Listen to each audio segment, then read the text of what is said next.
जय राधा माधव कुंज बिहारी जय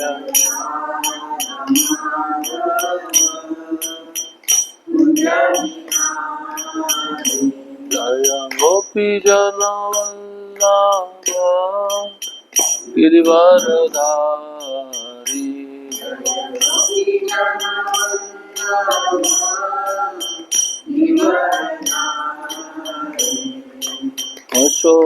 यशोदानंदन व्रज जन रंजन यशोदानंदन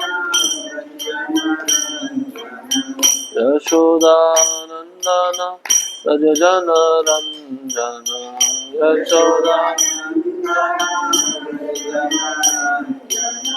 यमुना तीरा वनचारी यमुना तीरा वनचारी यमुना तीरा वनचारी यमुना तीरा वनचारी हरे कृष्णा कृष्णा कृष्णा हरे हरे हरे राम राम राम हरे हरे हरे कृष्णा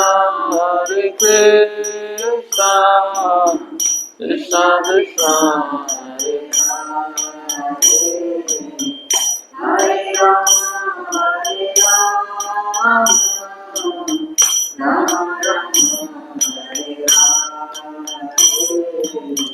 हरे हरे कृष्णा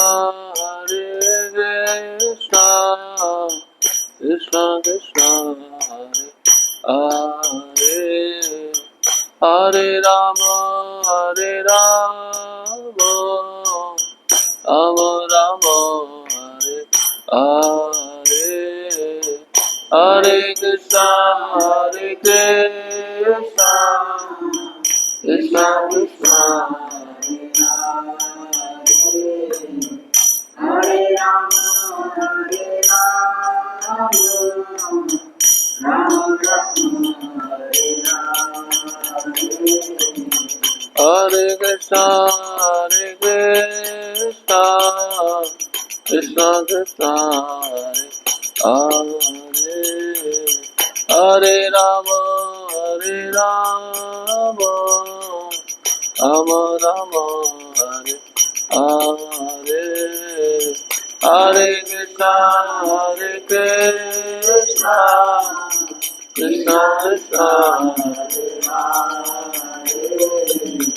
हरे राम राम राम हरे जय राधा श्याम सुंदर राधा श्याम सुंदर राधे जय राधा श्याम सुंदर राधा श्याम सुंदर राधे हय प्रभु पदा Prabhupada, Srila Prabhupada. Jaya Prabhupada, Prabhupada. Prabhupada, Srila Prabhupada. Jaya Jaya Gurudev, Gurudev, Gurudev, Gurudev. Jaya Jaya Gurudev,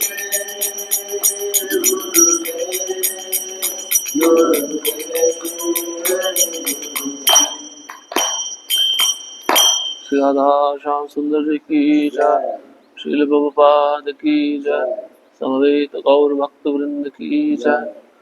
ओम नमो भगवते वासुदेवाय।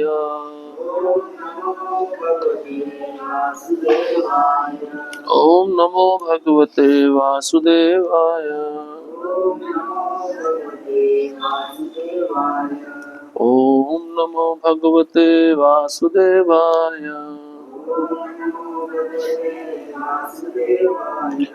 नारायणं नमस्कृत्यं नरं चैव नरोत्तमं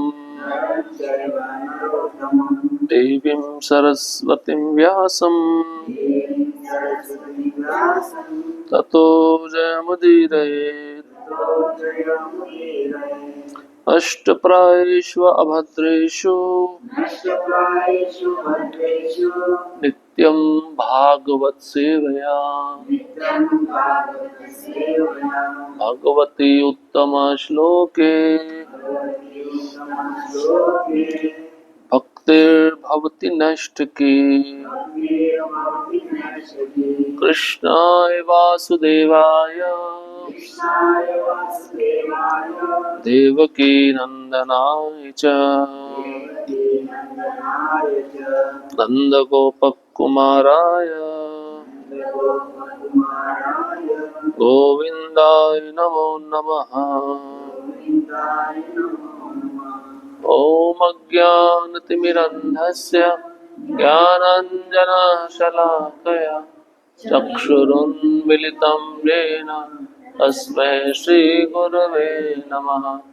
श्रीचैतन्यमनोभीष्टं स्थापितं येन भूतले स्वयं रूपा कदा मह्यं ददाति स्वपदान्तिकम्। वन्देऽहं श्रीगुरुः श्रीयुतापदकमलं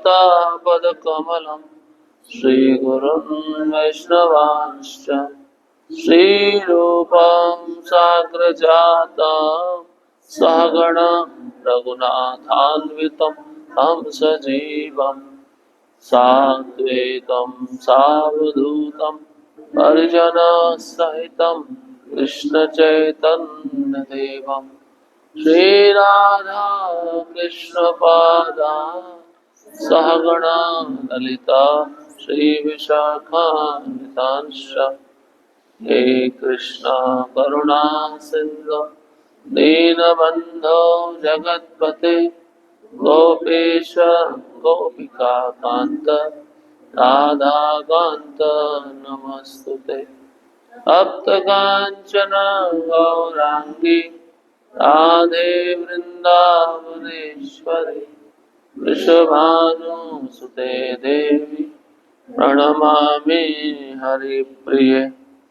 वाञ्छाकल्पतरुभ्यश्च कृपा सिन्धुभ्येव च पतितानां पावनेभ्यो वैष्णवेभ्यो नमो नमः।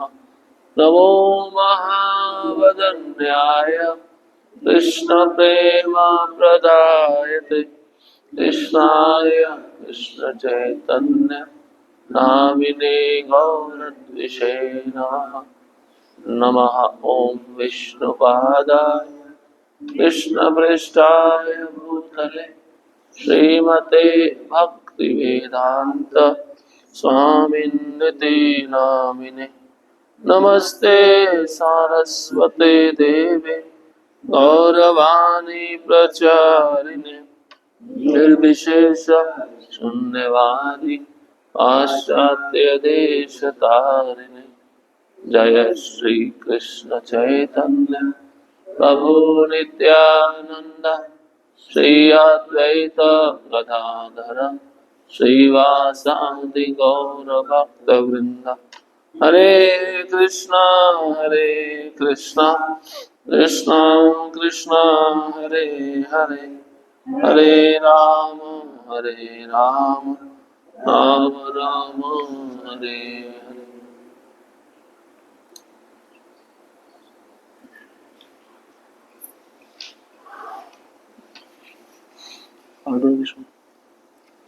तो ड्रॉर में ना पहला स्कंद पड़ा हुआ दे दो।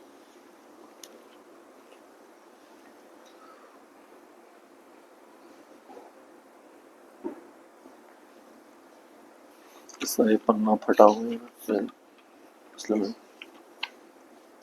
हरे कृष्णा, सभी का स्वागत है। पिछले सत्र में हमने चर्चा किया था भीष्म पितामह युधिष्ठिर महाराज को उपदेश कर रहे होते हैं।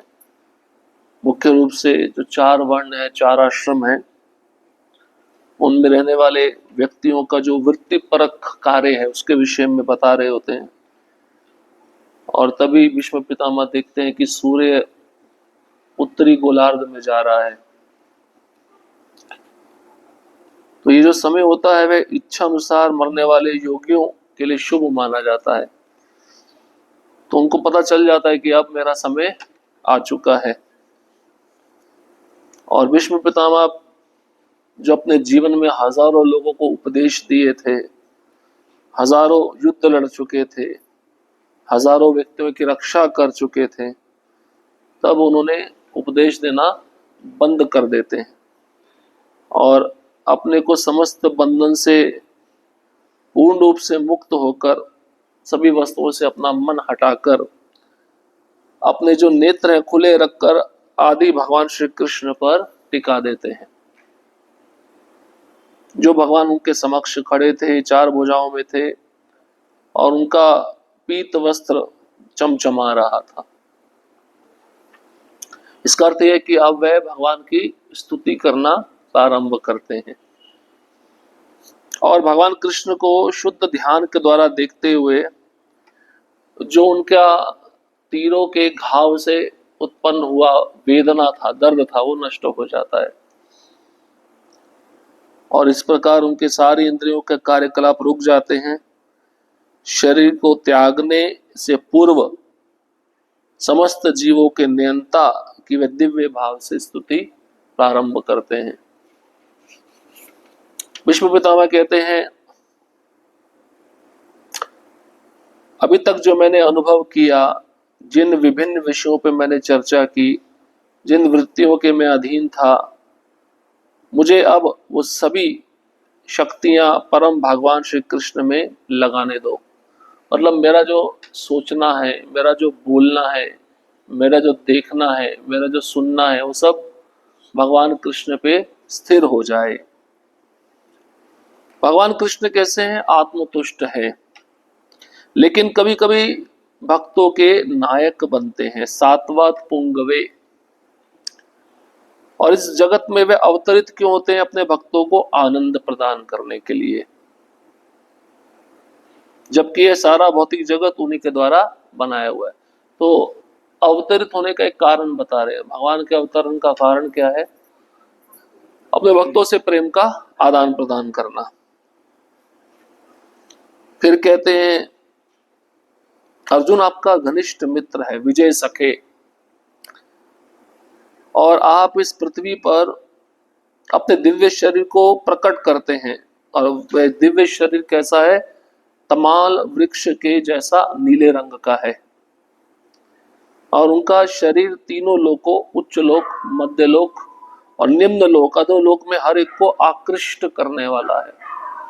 इसका अर्थ है कि जो कोई भी भगवान के दिव्य रूप को देखता है उसका मन तुरंत आकर्षित हो जाता है भगवान के रूप के प्रति। और उनका जो चमचमाता पीतांबर, चंदन चर्चित मुख कमल है, मेरे आकर्षण का केंद्र बिंदु बने। ऐसी आशा कर रहे हैं अंतिम समय मैं आप ही के रूप को देखूं, आपके मुख कमल के मेरे प्रति आकर्षण हो। इसके पश्चात जो भगवान का सुंदर रूप है, जब भगवान अर्जुन के रथ पे बैठते थे तो घोड़े जो चलते थे, घोड़ों की टापों से जो धूल उड़ती थी, उस धूल से भगवान का चेहरा धूसरित हो जाता था और भगवान के मुखमंडल पर पसीने की बूंदें होती थी, उससे उनका चेहरा भीग जाता था।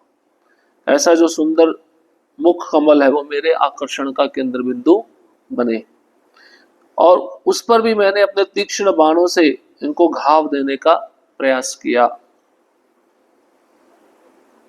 तो वे सोच रहे हैं वीर रस जो भगवान लेना चाहते थे, जो मैंने तीर मारे, वो शरीर में उनका अलंकरण बन गया। अलंकरण समझते हैं? सजाने के लिए शरीर को आभूषण चाहिए होते हैं, वे आभूषण बन गए और ये आभूषण उनकी शोभा को बढ़ा रहे थे, उनकी सुंदरता को बढ़ा रहे थे।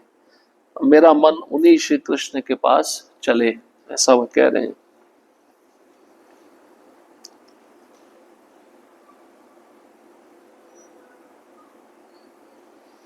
अब आज श्लोक क्रमांक 35 है ना? ठीक है। प्रथम स्कंद अध्याय क्रमांक 9 श्लोक क्रमांक 35। अब एक विशेष बात बता रहे हैं भीष्म पितामह। जाने से पहले कहते हैं इस युद्ध भूमि में जब भगवान आए और भगवान ने विरोधी पक्ष को देखा, देखने मात्र से उनकी आयु को घटा दिया, उनकी आयु को क्षीण कर दिया।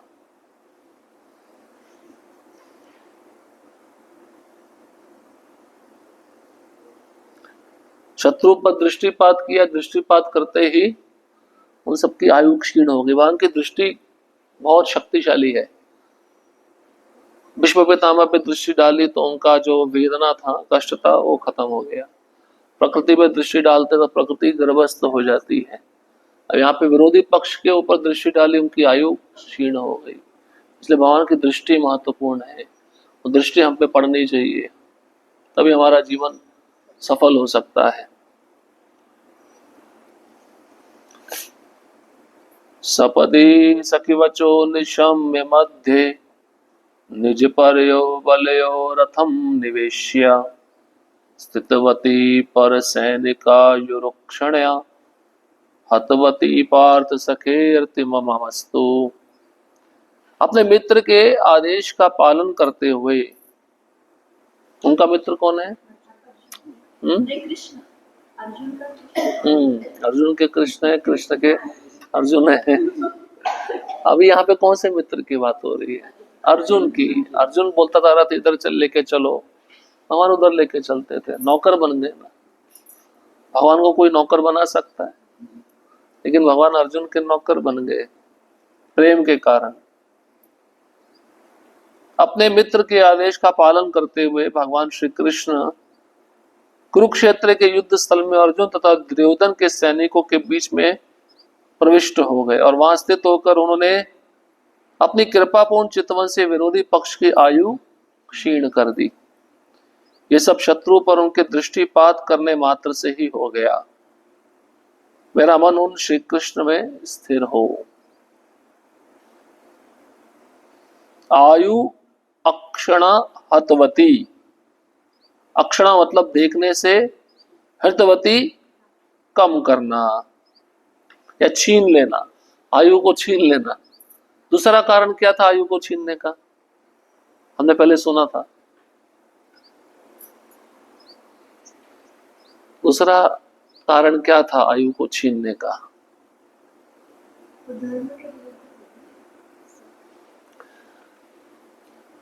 द्रौपदी को निर्वस्त्र किया जा रहा था ना, तो उस समय ये सभी राजा वहां पे उपस्थित थे ना। तो भगवान ने क्या सोचा था, क्या प्लानिंग बनाया था? इनको एक के साथ लाऊंगा, एक ही साथ मार दूंगा। आयु को क्षीण करना। द्रौपदी कौन थी? महान, भगवान की महान भक्त थी।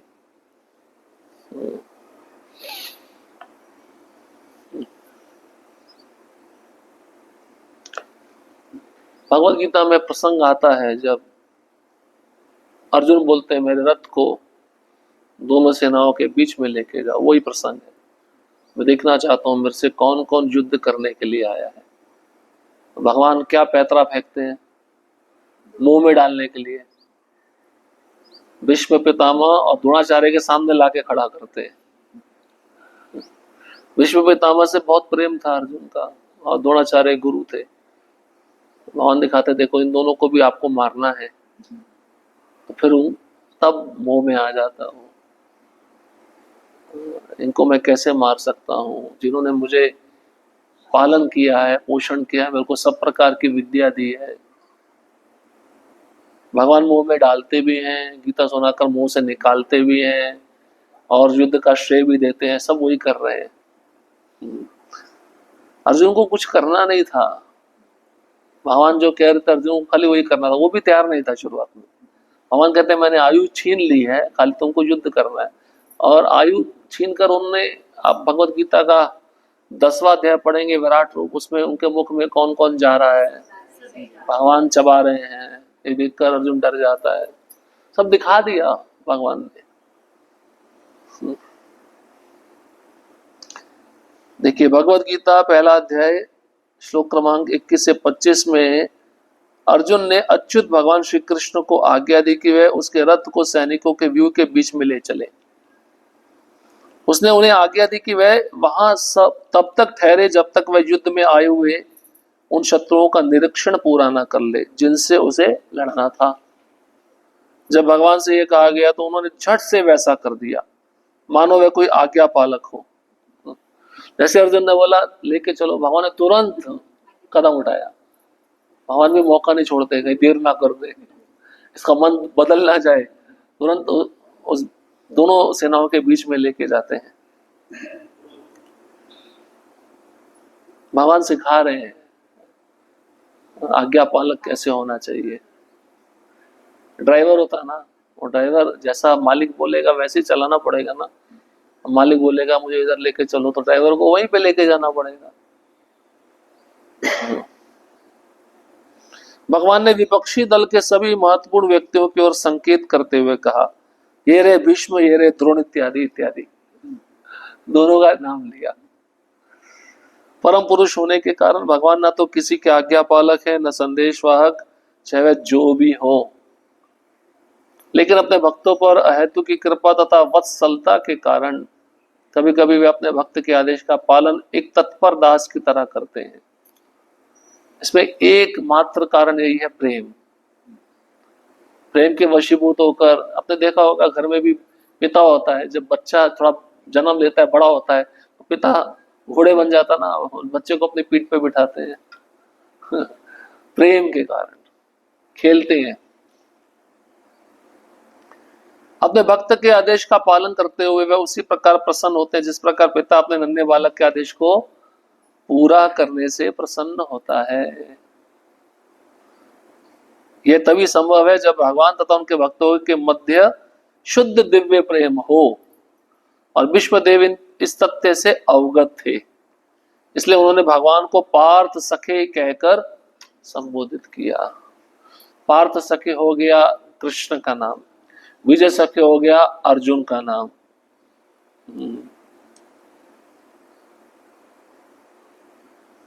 भगवान ने अपनी कृपापूर्ण चितवन से विपक्षियों की आयु क्षीण कर दी।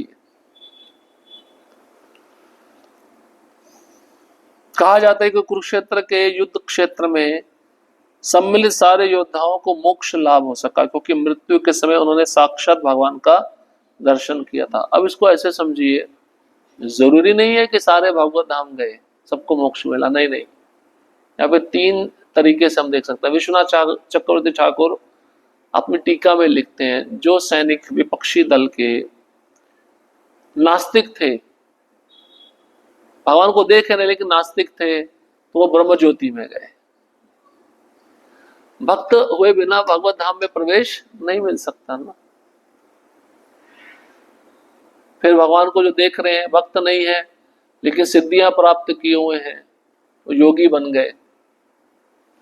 और जो भक्त हैं, भगवान को देख रहे हैं, उस अवस्था में उन्होंने शरीर छोड़ा, उनको भगवत धाम मिला। हर एक को भगवत धाम नहीं मिला। हाँ, उच्च लोक में उनकी गति हो गई, लेकिन हर एक को भगवत धाम नहीं मिला।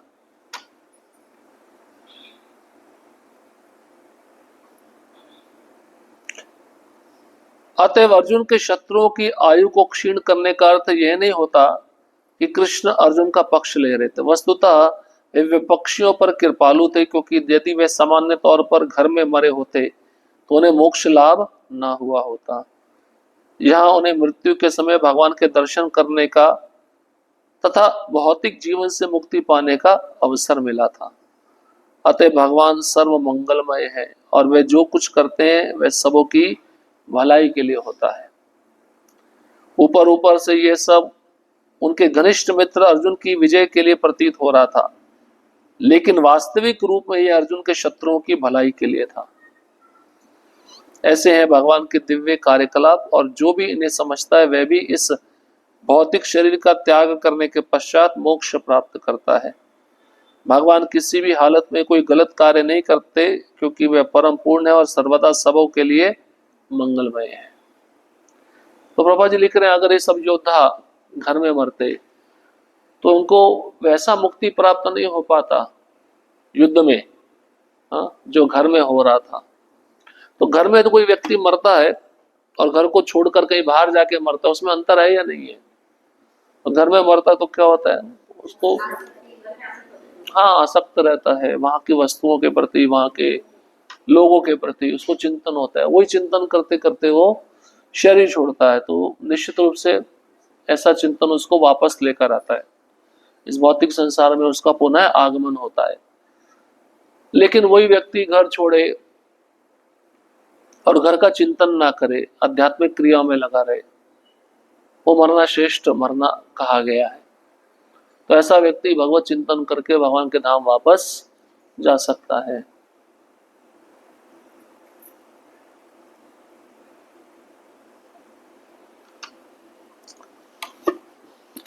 अब श्लोक क्रमांक 36।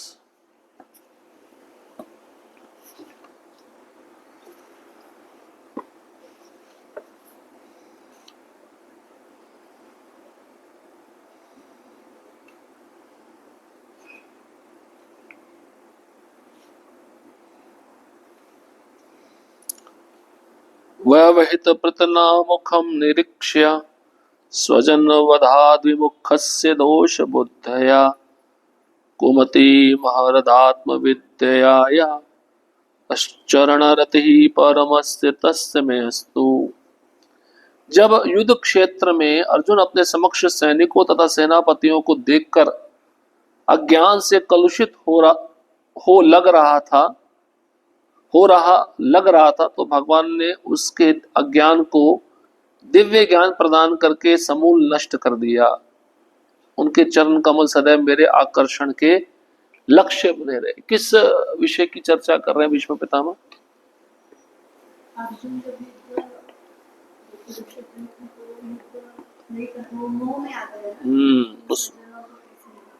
उसको मोह से निकालने के लिए भगवान ने क्या किया था? हाँ, भगवत गीता की चिंतन कर रहे हैं। तो भीष्म पितामह को पता लग गया भगवान कुछ दिव्य उपदेश दे रहे हैं। और विशेष बात वहां पे अर्जुन सुन रहा था, और कौन सुन रहा था? संजय सुन रहे थे, हस्तिनापुर में बैठे बैठे सुन रहे थे। भीष्म पितामह देख रहे थे क्या चर्चा चल रही है, तो युद्ध शुरू होने वाला है। भीष्म पितामह को पता चला भगवान कुछ ना कुछ ज्ञान दे रहे हैं, ज्ञान की बात कर रहे हैं। तो जिस ज्ञान के द्वारा भगवान कृष्ण ने अर्जुन के मोह को नष्ट किया, उन्हीं भगवान के चरण कमल मेरे लक्ष्य बने।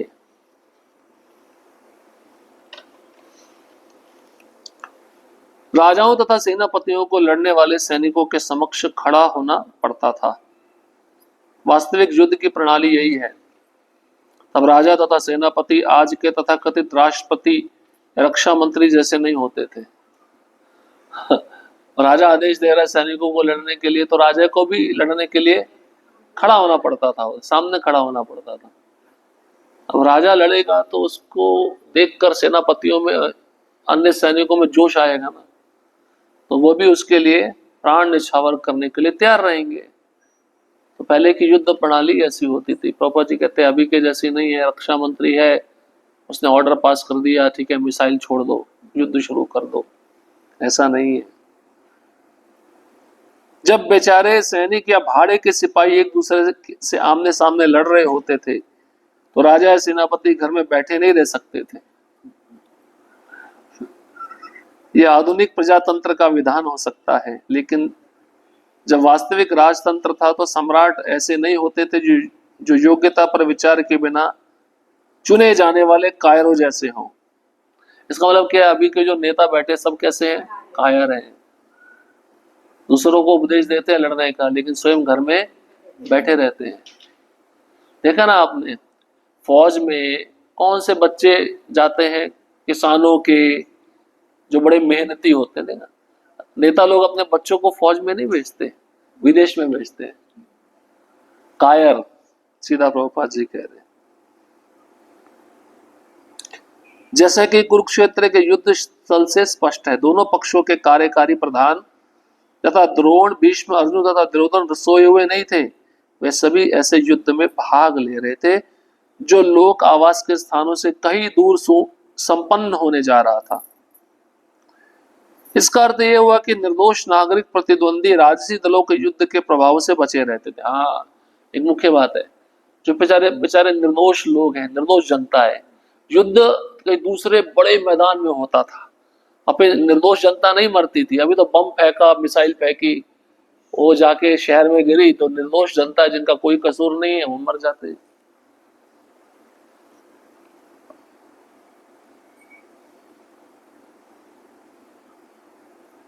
ऐसे युद्ध में जो कुछ हो रहा होता था उसे नागरिकों द्वारा देखे जाने की आवश्यकता ना थी। उन्हें तो अपनी आय का चौथा भाग शासक को देना होता था, चाहे वह अर्जुन हो या दुर्योधन। तो प्रजा का क्या कार्य है? अपना कमाया हुआ चौथा हिस्सा राजा को देना, 25% टैक्स, एक टैक्स के रूप में। कुरुक्षेत्र के युद्ध में दोनों दलों के सेना नायक आमने सामने खड़े थे। अर्जुन ने उन्हें अत्यंत करुणा से देखा तथा पछताने लगा कि राज्य लिप्सा के कारण वह अपने स्वजनों को ही मार डालेगा। वह दुर्योधन द्वारा बनाए गए भयानक सैन्य व्यूह के से रंच भर भी भयभीत नहीं था, लेकिन भगवान का दयालु भक्त होने के कारण यह स्वाभाविक था कि उसे सांसारिक वस्तुओं से वैराग्य होता। अतएव उसने निश्चय किया कि वह सांसारिक वैभव के लिए युद्ध नहीं करेगा। लेकिन यह तो अल्प ज्ञान के कारण था। अल्प मतलब पूरा ज्ञान नहीं, थोड़ा ज्ञान। इसलिए कहा गया कि उसकी बुद्धि कलुषित हो गई थी, मैं युद्ध नहीं करूंगा। उसकी बुद्धि को कभी भी कलुषित नहीं होना चाहिए था, क्योंकि वह भगवान का भक्त तथा सखा था, जैसा कि भगवत गीता के 4th अध्याय से स्पष्ट है। निश्चय अर्जुन की बुद्धि कलुषित हो गई थी, अन्यथा अध्यात्म बुद्धि के द्वारा भौतिक बंधन में पड़े कलुषित बद्ध जीवों के कल्याण के लिए भगवत गीता का उपदेश देने का अवसर कैसे प्राप्त हुआ होता। भगवत गीता संसार के बद्ध जीवों के उद्धार के लिए सुनाई गई, जिससे वे शरीर को मिथ्या ही आत्मा ना मान बैठे और परमेश्वर के साथ आत्मा के नित्य संबंध को पुनः स्थापित कर सके। भगवान द्वारा आत्मविद्या का प्रवचन मुख्य रूप से ब्रह्मांड के सभी भागों के समस्त व्यक्तियों के लाभ के लिए हुआ था। तो भगवान ने विशेष कृपा किया, अर्जुन को निमित्त बनाकर भगवत गीता का ज्ञान दिया, उपदेश दिया, और वो ज्ञान सबके लिए था ना। तो प्रभुपाद जी अंतिम पंक्ति लिख रहे हैं, ये आत्मविद्या का जो प्रवचन है ब्रह्मांड के सभी लोगों के लिए हुआ था। ऐसा नहीं कि कोई विशेष वर्ग के व्यक्ति के लिए भगवान ने ज्ञान दिया, सबके लिए है, क्योंकि सभी कौन है? भगवान के अंश, आत्मा है।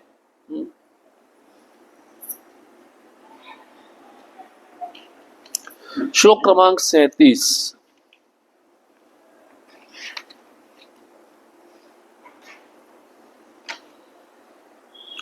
अब विशेष बात का ध्यान दिला रहे हैं भीष्म पितामह भगवान कृष्ण को कि आपने मेरी इच्छा पूरी की थी, मेरी इच्छा पूरा करने के लिए आपने अपनी प्रतिज्ञा तोड़ दी थी, याद दिला रहे हैं। जैसे कोई शेर हाथी पे आक्रमण करता है और उनका ऊपर का उत्तरीय गिर गया था, अर्जुन रोक रहा था, आप मत मारो, मेरे पितामह को मत मारो। स्वनिगम पहाय मत प्रतिज्ञा मृतमधि कर्तुमवप्लुतो रथस्थः धृतरथ चरणो अभ्याचलतौ हरिदेव हन्तुमिभं गतोत्तरीया।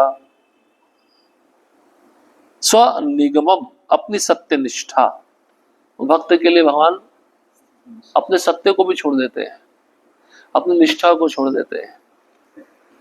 किसके लिए? अपने भक्त के लिए। कारण प्रेम होता है। अपनी प्रतिज्ञा को त्याग दिए भगवान, बोले मेरी प्रतिज्ञा गई भाड़ में। क्या बोले थे, क्या प्रतिज्ञा लिए थे? मैं कोई अस्त्र शस्त्र नहीं उठाऊंगा। तो चक्र को उठा लिया पहिए रथ का, और भीष्म पितामह को मारने के लिए, अर्जुन को बचाने के लिए ना। उन्होंने प्रतिज्ञा लिया था, आज तो अर्जुन मरेगा, नहीं तो भगवान को शस्त्र उठाना पड़ेगा। दोनों में से एक तो मैं करूंगा। बोले शस्त्र उठाया तो अर्जुन को मरना पड़ेगा, इसलिए अच्छा मैं अपनी प्रतिज्ञा तोड़ देता हूं। जैसे दो मित्र होते हैं ना, एक मित्र ने प्रतिज्ञा ली होती है, लेकिन दूसरे मित्र के प्रेम के कारण आज मैं अपनी प्रतिज्ञा छोड़ देता हूं, चलो क्या कहना चाहते हो, जो तुम बोलोगे वही मैं करूंगा। इसके पीछे प्रेम कारण होता है। गतोत्तरीय, उत्तरीय मतलब ओढ़ने का वस्त्र, दुपट्टा, वो गिर रहा था भगवान का। मेरी इच्छा को पूरी करते हुए तथा अपनी प्रतिज्ञा तोड़कर वह रथ से नीचे उतर आए, उसका पहिया उठा लिया और तेजी से मेरी ओर दौड़े, जिस तरह कोई सिंह किसी हाथी को मारने के लिए दौड़ पड़ता है। इसमें उनका उत्तरीय वस्त्र भी रास्ते में गिर गया।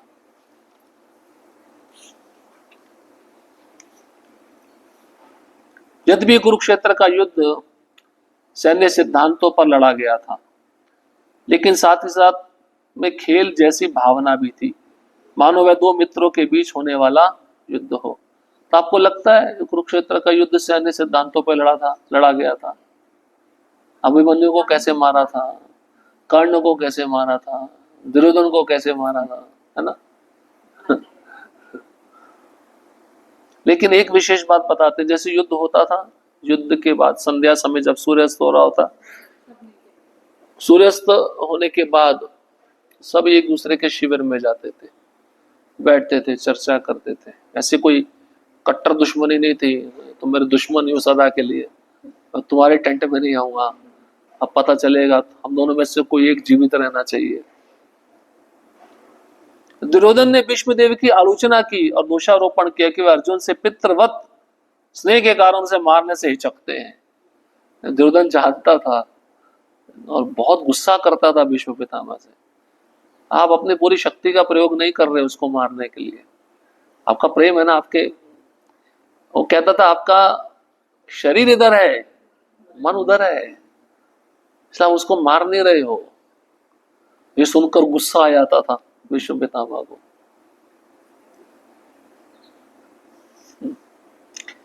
एक क्षत्रिय युद्ध के सिद्धांत पर किया गया अपमान सह नहीं सकता, अतः भीष्मदेव ने प्रतिज्ञा की कि अगले दिन वे पांचों पांडवों का वध अपने विशिष्ट हथियार से कर देंगे। महाभारत में प्रसंग आता है, तो ये 5 बाण स्पेशल संभाल के रखे थे, किसने? भीष्म पितामह ने। अब दुर्योधन ने सोचा इनका मन कभी भी बदल सकता है, ये 5 बाण मैं रख लेता हूं, कल युद्ध होगा तो दे दूंगा इनको, और रख लिया इसने। और एक बार अर्जुन ने दुर्योधन को बचाया था गंधर्वों से, तब दुर्योधन ने पूछा तुमको क्या चाहिए? अर्जुन बोला मैं समय आने पे मांग लूंगा। भगवान को याद था, अर्जुन को उठाया, इस समय जाके 5 बाण मांग के लाओ। अर्जुन गए दुर्योधन के पास में, बोले आपको याद है मैंने आपको बचाया था, गंधर्वों के साथ आपका युद्ध हुआ था, आप मरने वाले थे। हाँ याद है, उस समय आपने मुझे बोला था मैं आपकी क्या इच्छा पूरी करूं। बोले हाँ वो समय आ गया, अब जो 5 बाण आपने हमें 5 भाइयों को मारने के लिए रखे हो दे दो, ये सब होने वाला था। देखिए आगे लिखा भी है, अतः भीष्मदेव ने प्रतिज्ञा ली कि अगले दिन वे पांचों पांडवों का वध अपने विशिष्ट हथियार से कर देंगे। इससे दुर्योधन संतुष्ट हो गया और उसने अपने पास में तीर ले लिए, जिसे वह अगले दिन युद्ध के समय देगा। लेकिन अर्जुन ने चाल नहीं की थी, भगवान ने उसको भेजा था।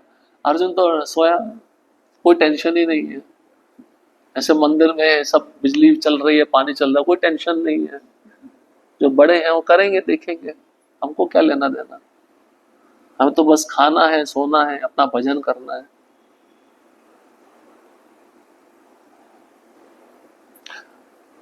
लेकिन अर्जुन ने चाल करके दुर्योधन से वह तीर प्राप्त कर ली और भीष्मदेव को यह समझते देर न लगी कि भगवान कृष्ण की चाल है। ऐसा बहुत जगह किया भगवान ने। भीष्म पितामह बोले अगले दिन तुम्हारे पति 5 पांडव सूर्य नहीं देखेंगे। द्रौपदी को भेजा भगवान ने, चरण छूना, ध्यान लगाते, तुमको आशीर्वाद देंगे, अखंड सौभाग्यवती भव। अतः भीष्मदेव ने प्रतिज्ञा की कि अगले दिन कृष्ण को अस्त्र उठाना ही पड़ेगा, अन्यथा उनका मित्र अर्जुन मारा जाएगा। दूसरे दिन भीष्मदेव ने इतना भयानक युद्ध किया कि अर्जुन तथा कृष्ण दोनों ही संकट में पड़ गए। और सच में ऐसा हुआ था, अर्जुन तीर चलाता ही था, तुरंत उधर से तीर आने लग गए और अर्जुन को समय नहीं मिल पा रहा था। अपना तीर धनुष पे लगाए, खींचे, भीष्म पितामह समय ही नहीं दे रहे थे। भीष्म पितामह का युद्ध का कला समझिए, जो भगवान परशुराम के साथ युद्ध किए थे। और किसके पुत्र हैं? मां गंगा के पुत्र हैं।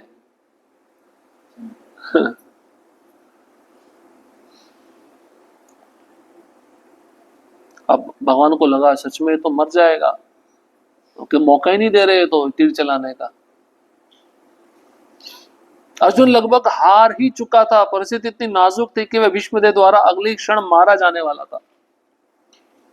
उस समय भगवान कृष्ण ने भक्त भीष्म की प्रतिज्ञा को रखकर उन्हें प्रसन्न करना चाहा, क्योंकि ये उनकी अपनी प्रतिज्ञा से अधिक महत्वपूर्ण था। देखो, अपनी प्रतिज्ञा तोड़ने पर भीष्म पितामह को भी खुश किया, अर्जुन का भी रक्षण हो गया, और अपनी परवाह नहीं करते। एक ही कार्य के साथ भगवान कितने चीजों को सिद्ध कर देते हैं। ऊपर से ऐसा लगता है कि उन्होंने अपनी प्रतिज्ञा तोड़ी। उन्होंने कुरुक्षेत्र युद्ध प्रारंभ होने से पूर्व प्रतिज्ञा की थी कि मैं कोई अस्त्र ग्रहण नहीं करूंगा और किसी भी पक्ष पर अपना बल नहीं आजमाऊंगा। ये कब किया था भगवान ने? कि मैं प्रतिज्ञा लेता हूं, मैं अस्त्र या शस्त्र नहीं उठाऊंगा। द्वारका में दुर्योधन गया था ना मदद मांगने के लिए, चलो थोड़ा बहुत इनसे मदद मांगते हैं। वो सेना को इकट्ठा करना चाहता था, मतलब वो सोचता था सेना ही सब कुछ है। तो भगवान के पास तो बहुत सेना है, ऐसी बात नहीं है। उनकी सेना को नारायणी सेना कहा जाता है। तो भगवान बोले ठीक है। भगवान वैसे तो विश्राम कर रहे थे। एक सदाचार होता है, एक महापुरुष के सिर के पास जाके नहीं बैठना चाहिए, चरणों में बैठना चाहिए। अर्जुन कहाँ बैठते थे? चरणों में। भगवान विश्राम करते। भगवान की जैसी आंख खुली, सबसे पहले दृष्टि किस पे गई? अर्जुन पे गई। बोले अरे पार्थ तुम कब आ गए? और दुर्योधन बोला मैं भी आया हूँ, मेरी तरफ भी देखो।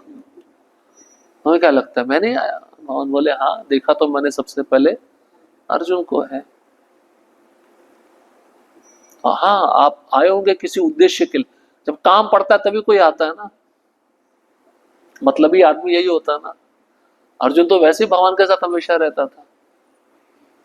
भगवान समझ गए मतलबी आदमी है, कुछ ना कुछ मांगने के लिए आया है। भगवान भी बोलने में देर नहीं करते, समझते हैं। ये भी समझते हैं क्या मांगेगा। भगवान बोले ठीक है, दोनों आए हो तो दो चीजें हैं, एक तरफ मैं रहूंगा, एक तरफ मेरी एक अक्षौहिणी नारायणी सेना रहेगी। वो सेना कोई साधारण नहीं है, मेरी तरह ही बलवान है।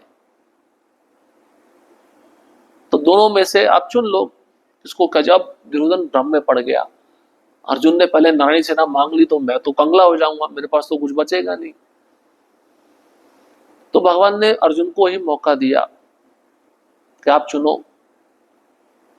अब उस समय दुर्योधन चुप खड़े रहे। मन में चिंता तो थी, ये सेना मांग लेगा, मैं जिस उद्देश्य से आया मुझे खाली हाथ जाना पड़ेगा। अर्जुन बुद्धिमान थे और भगवान ने ये भी कहा मैं कोई अस्त्र शस्त्र नहीं उठाऊंगा और किसी दूसरे दल पे अपना बल भी आजमाऊंगा नहीं।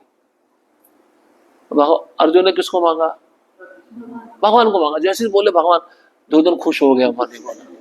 अब भगवान को उसने मांग लिया, बचा कौन? वो तो मेरे हिस्से में आ गई।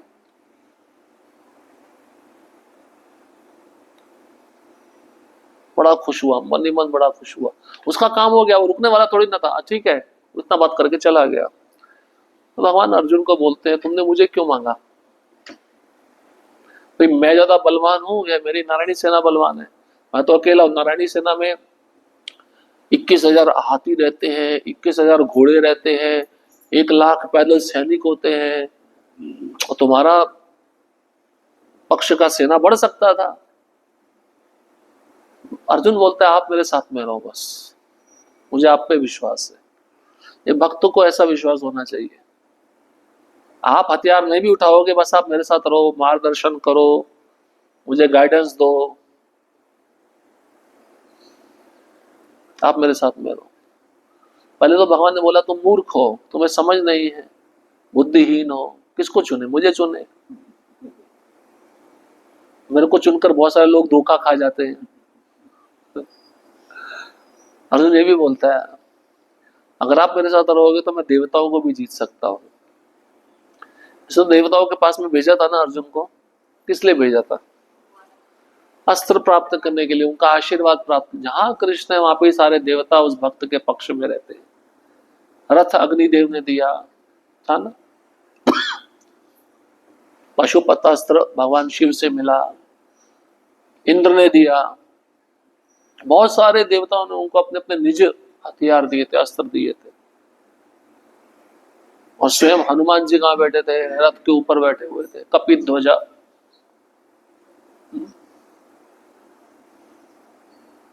लेकिन अर्जुन की रक्षा करने के लिए वह रथ से उतरे, रथ का पहिया उठाया और क्रुद्ध होकर विष्णुदेव पर तेजी से इस तरह झपटे जैसे सिंह हाथी को मारने झपटता है। तो भगवान का एक नाम पड़ गया। क्या नाम पड़ा? रथांग पाणी। रथ, रथ का अंग क्या है? पहिया। पाणी मतलब ग्रहण करने वाला। कितना सुंदर नाम है, रथांग पाणी। भगवान के धनुष का नाम है श्रांग, श्रांग पाणी, ये भी एक नाम है भगवान का, श्रांग पाणी। इससे रास्ते में उनका अंग वस्त्र गिर गया। अंग वस्त्र समझते? दुपट्टा जो पुजारी लोग उत्तरी ओढ़ते हैं, वो गिर गया। और क्रोधवश उन्हें इसका होश तक नहीं रहा कि रास्ते में उनसे क्या गिर गया। किसको होश नहीं रहा? भगवान को। मारने में इतने व्यस्त है, मग्न हो गए। अर्जुन पांव पकड़ रहा है, अरे मत जाओ उधर, मत जाओ, मत मारो उनको। तब भीष्म ने तुरंत हथियार डाल दिए, और यही चाहते थे। जब ये रूप देखा वहीं पे हथियार छोड़ दिया उन्होंने। मैं ये तो चाहता था ये प्रतिज्ञा अपनी तोड़ दे। उनको भी आनंद आया, कितना विशेष भक्त है भक्त, उसके कारण भगवान ने अपनी प्रतिज्ञा तोड़ दी। लोग भक्त स्पेशल होगा ना।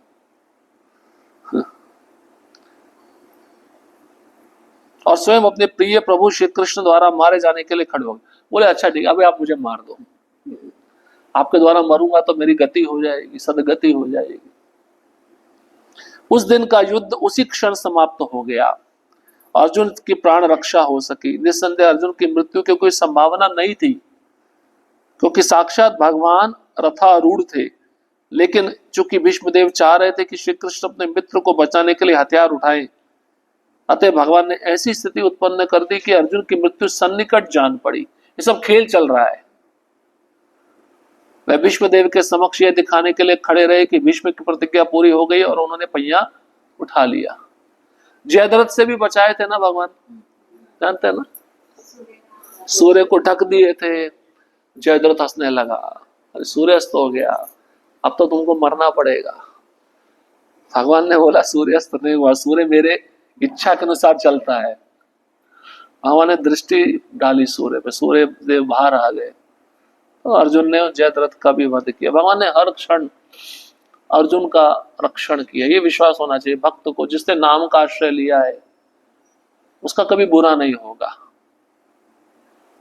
ये विश्वास होना चाहिए। वो भक्ति पे विश्वास जब ऐसा होता है, वो भक्त आगे बढ़ता है, उसका प्रेम भगवान के प्रति बढ़ता है। श्लोक क्रमांक 38। वे प्रार्थना कर रहे हैं, ऐसे भगवान मुकुंद जो मेरी और मुझे मारने के लिए दौड़ रहे थे, वो मेरा अंतिम गंतव्य लक्ष्य बने। क्षितिविशिखतो विशीर्णदंशः क्षतज परिप्लुत आततायिनो मे वसभमभिससार मध्वधार्थम सभवतु मे भगवान गतिर्मुकुंदः। गति मुकुंद, गति मतलब लक्ष्य, और मुकुंद मतलब कृष्ण। मेरा लक्ष्य कौन बने? कृष्ण बने, जिनको मोक्षदाता मुकुंद कहते हैं।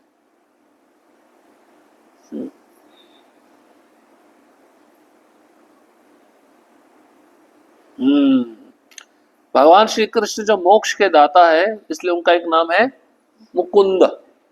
वे मेरे अनंतिम गंतव्य हो। युद्ध क्षेत्र में उन्होंने मेरे ऊपर आक्रमण किया, मानो वह मेरे पैने बाणों से बने घाव के कारण क्रुद्ध हो गए हो। उनका कवच छितरा गया था और उनका शरीर खून से सन गया था। कवच टूट गया था भगवान का और भगवान के शरीर से खून भी निकल रहा था। हमने पिछले कक्षा में चर्चा किया था ना।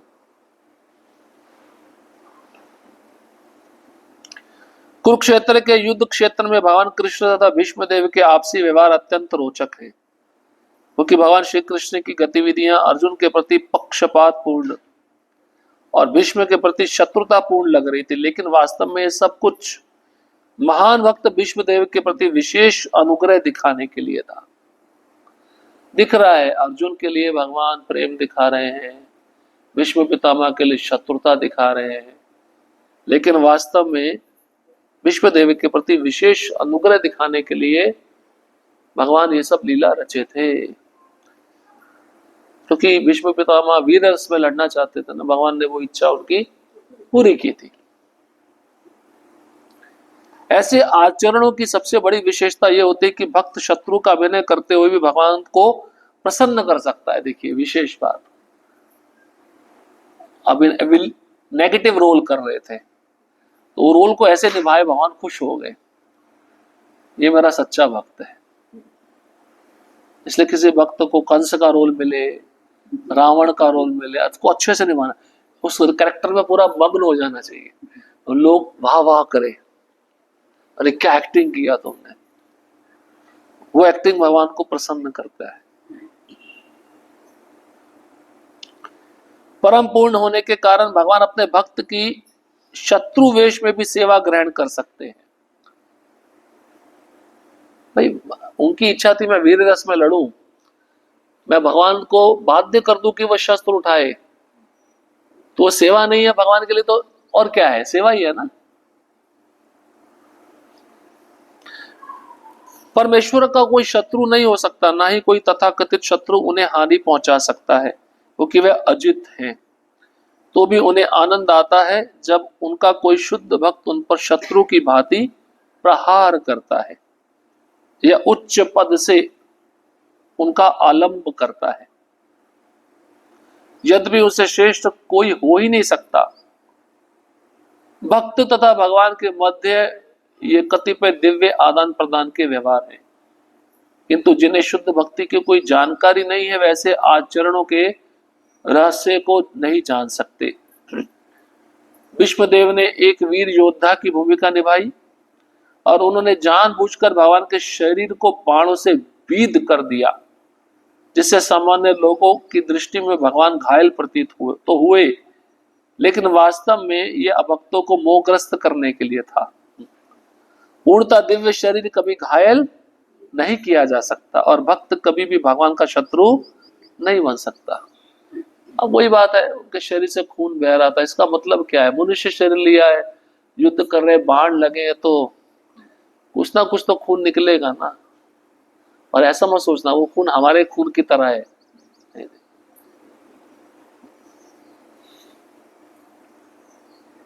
यदि ऐसा ही होता तो भीष्मदेव उन्हीं भगवान को अपने जीवन के अनंतिम गंतव्य के रूप में ना चाहे होते।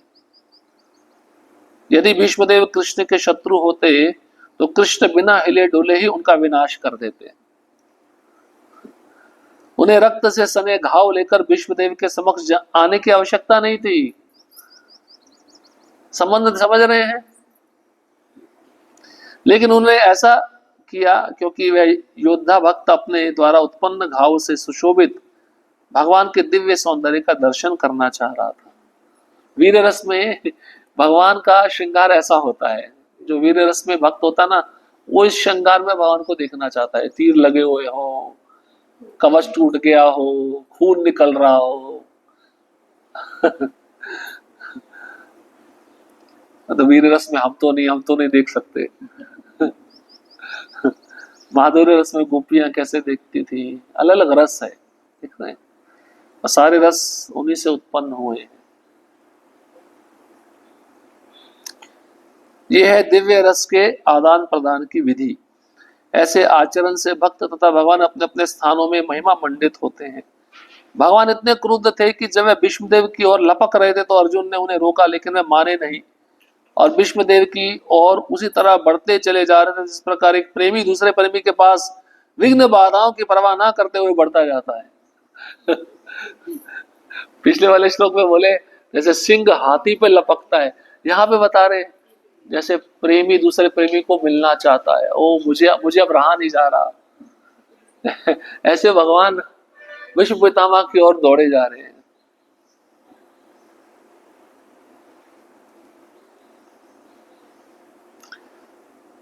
जैसे दो प्रेमी प्रेमिका होता है ना, उनके प्रेम में कौन बाधा होता है? घर के लोग। ये घर के लोग क्या बोलेंगे, अभी भाड़ में जाए, हम कुछ सुनने वाले नहीं, हम तो भाग के शादी करेंगे, है ना। तो उनको कुछ ध्यान नहीं होता बाह्य जगत का। लोग हमारे बारे में क्या बोलेंगे, लोग हमारे बारे में क्या चर्चा करेंगे। अरे प्रेम में इतना मग्न है। ये भौतिक एक उदाहरण है, लेकिन भगवान के साथ जब वीर्य रस में ये भक्त लड़ते हैं तो इस तरह वो मग्न हो जाते हैं पूरा।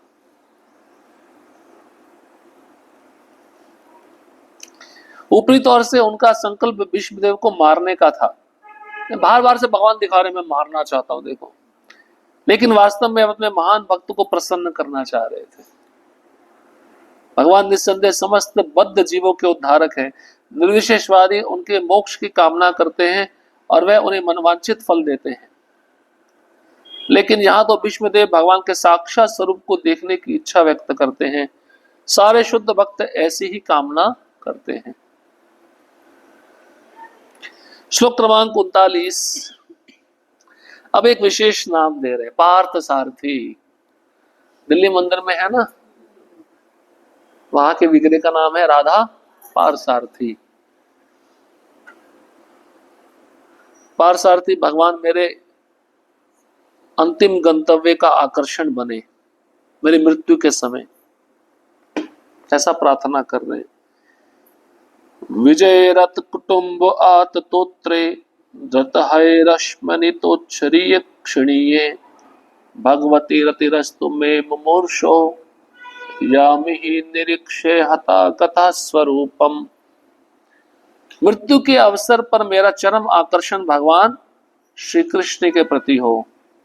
मैं अपना ध्यान अर्जुन के उस सारथी पर एकाग्र करता हूं जो अपने दाहिने हाथ में चाबुक लिए थे और बाएं हाथ से लगाम की रस्सी थामे और सभी प्रकार से अर्जुन के रथ की रक्षा करने के प्रति अत्यंत सावधान थे। जिन लोगों ने कुरुक्षेत्र के युद्ध स्थल में उनका दर्शन किया उन सबों ने मृत्यु के बाद अपना मूल स्वरूप प्राप्त कर लिया। ये स्वयं भीष्म पितामह बोल रहे हैं। कितने सावधान थे भगवान अर्जुन के रथ को बचाने के लिए। हर तरफ से देखते थे कोई तीर तो नहीं आ रहा है, उनका नजर सभी दिशाओं में रहता था, अर्जुन को कुछ होना नहीं चाहिए। जैसे माँ होती है ना, अपना कार्य तो कर दो लेकिन उसका ध्यान बच्चे पे रहता है। ये बच्चा शरारती है, कहीं इधर उधर ना जाए, कुछ खुरापात ना करे। ऐसे ही भगवान का प्रेम है अपने भक्त के लिए। भीष्म पितामह कह रहे हैं मेरा चरम आकर्षण मृत्यु के समय, मरने जा रहा हूं, अब मेरे पास ज्यादा समय नहीं है, मृत्यु के समय मेरा चरम आकर्षण कौन बने? पार्थ सारथी। पार्थ सारथी बने और उन्होंने अपना ध्यान अर्जुन के रथ पे पूरी तरह एकाग्र करके किया हुआ है। उनके दाहिने हाथ में चाबुक है और बाएं हाथ में लगाम की रस्सी थामे हुए हैं। ऐसा लग रहा है कि अर्जुन के रथ की रक्षा करने के प्रति अत्यंत सावधान है। कर्ण के पास एक तीर था, कर्ण ने वो विशेष तीर अर्जुन को मारने के लिए रखा हुआ था। जब कर्ण ने उस तीर को छोड़ा, वो तीर इतनी तेज गति से आ रहा था, भगवान ने क्या किया? भगवान ने अपने चरण घोड़ों पे मारे, घोड़े घुटनों पे आ गए और रथ थोड़ा नीचे हुआ, वो तीर अर्जुन के मुकुट पे लगा। भगवान जानते तो तीर किस दिशा से आ रहा है, किसी भी हाल में अर्जुन को मरने नहीं देना है। कौन ते प्रतिजान ही नामे भक्ता प्रणश्यति, मेरे भक्त का कभी नाश नहीं होता।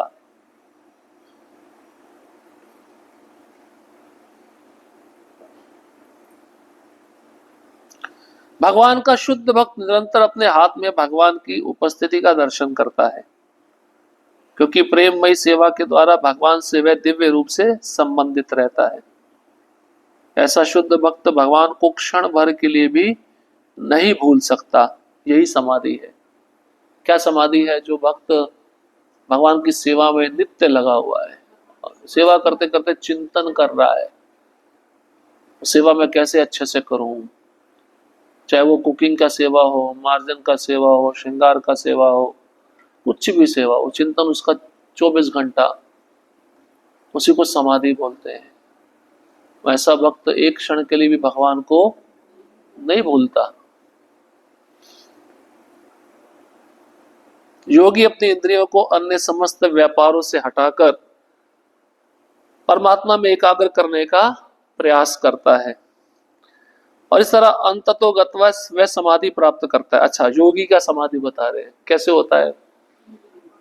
सेवा में नहीं लगाता, एक जगह बैठ जाता है, ध्यान लगाने का प्रयास करता है, उसकी इंद्रियां जहां जहां भटक रही होती हैं खींचता है, खींचकर भगवान के ध्यान रूप में लगाता है, चरणों में लगाता है, उसको समाधि बोला गया। लेकिन भक्त की समाधि बैठे हुए नहीं होती, भक्ति की समाधि सेवा करते हुए होती है।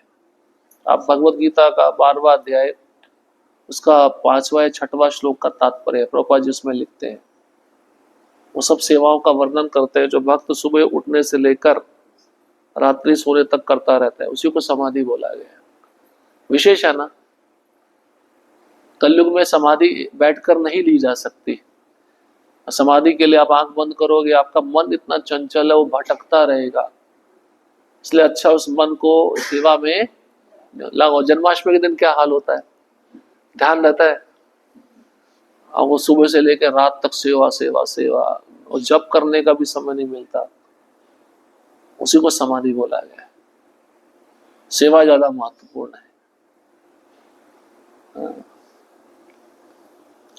लेकिन भक्त तो भगवान के साकार रूप के साथ साथ उनके नाम, यश, लीलाओं आदि का निरंतर स्मरण करते हुए सहज ही समाधि प्राप्त कर लेता है। अतएव योगी तथा भक्त की एकाग्रता एक ही स्तर पर नहीं होती। देखिए, भक्त सेवा करते हुए चिंतन करते हुए समाधि में जाता है, योगी अपने इंद्रियों से इंद्रिय विषयों को हटाकर भगवान में लगाकर समाधि में जाता है। भक्त की समाधि जल्दी हो जाएगी, योगी की समाधि को देर लग सकता है, बहुत समय लग सकता है, कई साल भी जा सकते हैं। योगी की एकाग्रता यांत्रिक होती, यांत्रिक मतलब मैकेनिकल, ऐसा बटन दबा मशीन चालू हो जाता ना, बटन बंद करो मशीन बंद हो जाता है, यांत्रिक होती है। ऐसा हमारा जप भी यांत्रिक होता है, यांत्रिक जबकि नहीं होना चाहिए। जैसी माला हाथ में लिया विचार आने शुरू हो जाते हैं, माला छोड़ा विचार बंद हो जाते हैं, तो बोलते हैं यांत्रिक। इसलिए जप के समय विचारों को हटा देना चाहिए, विचारों को मन में आने देना चाहिए, कृष्ण के बारे में सोचना चाहिए। योगी की एकाग्रता यांत्रिक होती, जबकि शुद्ध भक्ति की एकाग्रता शुद्ध भक्त प्रेममय तथा नैसर्गिक स्नेह युक्त सहज भाव होता है, नेचुरल है। भक्त का जो एकाग्रता है वो स्वाभाविक है, नेचुरल। अगर वो भक्त प्रेम से सेवा करे, स्वाभाविक रूप से उसका चित्त भगवान में लग जाएगा, वो चित्त भगवान के रूप का ध्यान करेगा। योगी के लिए संभव नहीं, योगी को यांत्रिक, योगी को खींचना पड़ता है, इसको यांत्रिक बोला गया है। जब जबरदस्ती करना पड़ता है, भाई तो इंद्रियां जहां भटक रही है वापस खींच के लाओ। भक्त को ऐसा नहीं करना पड़ता, भक्त का स्वाभाविक रूप से वो इंद्रियां सेवा में लग जाता है, ध्यान में लग जाता है। भीष्मदेव शुद्ध भक्त थे और सेना नायक के रूप में वे निरंतर पार्थ सारथी के रूप में भगवान के युद्ध क्षेत्र वाले स्वरूप का स्मरण कर रहे थे। अतः पार्थ सारथी के रूप में भगवान की लीला भी शाश्वत है। हम आगे मैं पूरा नहीं पढ़ूंगा। यहाँ पे प्रभुपाद जी बताते हैं भगवान की कोई भी लीला हो, मौसल लीला हो, कंस के कारागार में जन्म की लीला हो, सब लीला एक समान है, उसमें भेद नहीं देखना चाहिए।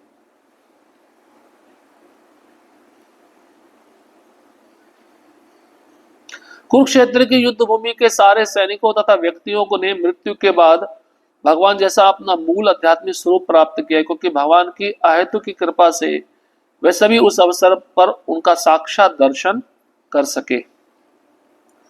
देखिए, जलचर से लेकर ब्रह्मा तक जो 84 लाख योनि है, वो योनि कहाँ से शुरू होती है? पानी से शुरू होती है। जलजा नवलक्षाणी, जल जलचर जीव 9 लाख प्रकार के हैं। तो वहां से विकास चक्र शुरू होते होते अंत में कौन सा शरीर मिलता है? मनुष्य का तो मिलता है, और विकास करो तो ब्रह्मा जी का शरीर भी मिलता है। ऐसा चक्कर लगाते हुए सभी बद्ध जीव माया के रूप में है या उस रूप में है जिसे उन्होंने अपने कर्मों से प्राप्त किया और जो भौतिक प्रकृति ने उन्हें प्रदान किया। बद्ध जीवों के भौतिक रूप बाहरी वस्त्रों की तरह है, और जब बद्ध जीव माया के चंगुल से छूट जाता है तब उसे अपना मूल स्वरूप प्राप्त होता है। इसका मतलब जिन्होंने भगवान को देखते हुए शरीर छोड़ा, ध्यान लगाते उस रूप का, वो सब अपने शारीरिक बंधन से मुक्त हो गए, उनको अपना मूल स्वरूप प्राप्त हो गया।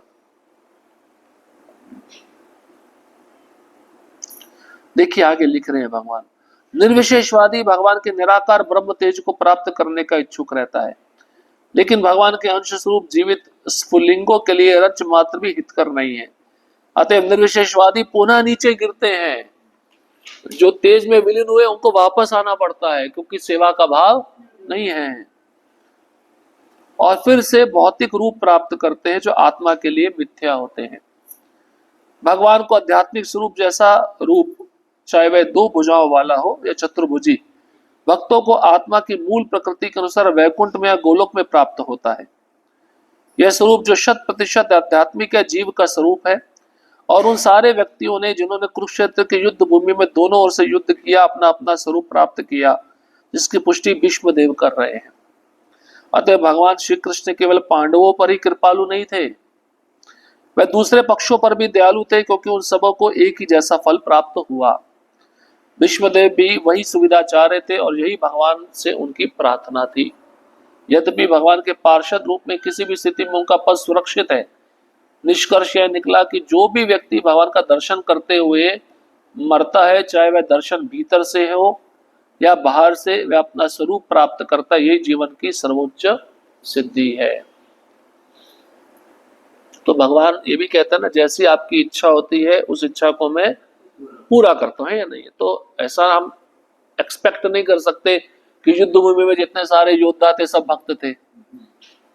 तो वहां पे जैसी जैसी उनकी इच्छा थी वो गति वैसे उनको भगवान ने प्रदान किया।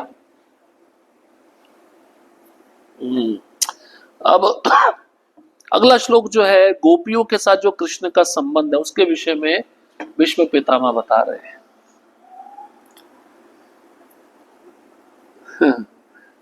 ललित गति विलास वल गुहास प्रणय निरीक्षण कल्पितो रुमानः कृतमनुकृतवत्य उन्मदान्धा प्रकृति मगन किल यस्य गोप वद्वः। ललित, ललित मतलब आकर्षक। कैसा आकर्षण करने वाला वस्तु बता रहे भगवान में? गति, हिलना डुलना। भगवान जब चलते थे उनकी चाल बड़ी आकर्षण पैदा करने वाली थी, मुग्ध करने वाली थी।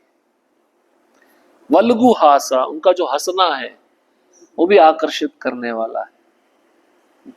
ये गोपियों के संबंध में। अच्छा, गोपियां क्या करती थी? कृष्ण को चलते हुए देखती थी।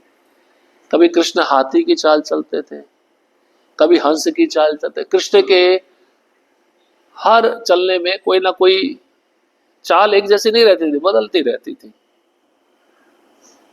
और कृष्ण का हंसना गोपियों को बड़ा मुग्ध करता था। उसके विषय में बता रहे हैं, मेरा मन उन भगवान श्री कृष्ण में एकाग्र हो जिनकी चाल तथा प्रेम भरी मुस्कान ने ब्रजधाम की रमणियों गोपियों को आकृष्ट कर लिया। 2 चीजें आकृष्ट की। ऐसे तो कृष्ण में सभी आकर्षण पैदा करने वाली चीजें हैं, गोपियां मुस्कान से और चाल से आकर्षित हुई। रासलीला से भगवान के अंतर्धान हो जाने पर गोपिकाओं ने भगवान की लाक्षणिक गतियों का अनुकरण किया। आप ये प्रसंग जानते हैं ना, जब भगवान अदृश्य हो गए तो गोपियां विरह में भगवान की नकल करने लगी। पूतना वध की लीला, शकटासुर के वध की लीला, तृणावर्त के वध की लीला।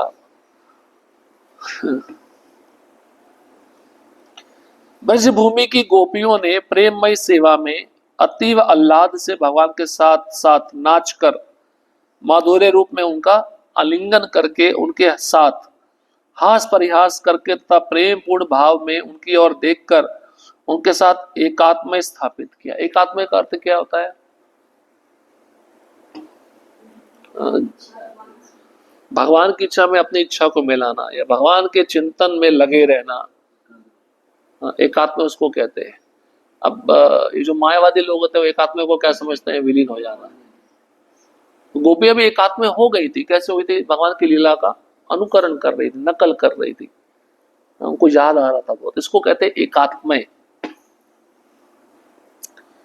अर्जुन के साथ भगवान का संबंध भीष्मदेव जैसे भक्त द्वारा प्रशंसनीय है, लेकिन गोपियों के साथ भगवान का संबंध और भी अधिक शुद्ध प्रेम में सेवा के कारण अधिक प्रशंसनीय है।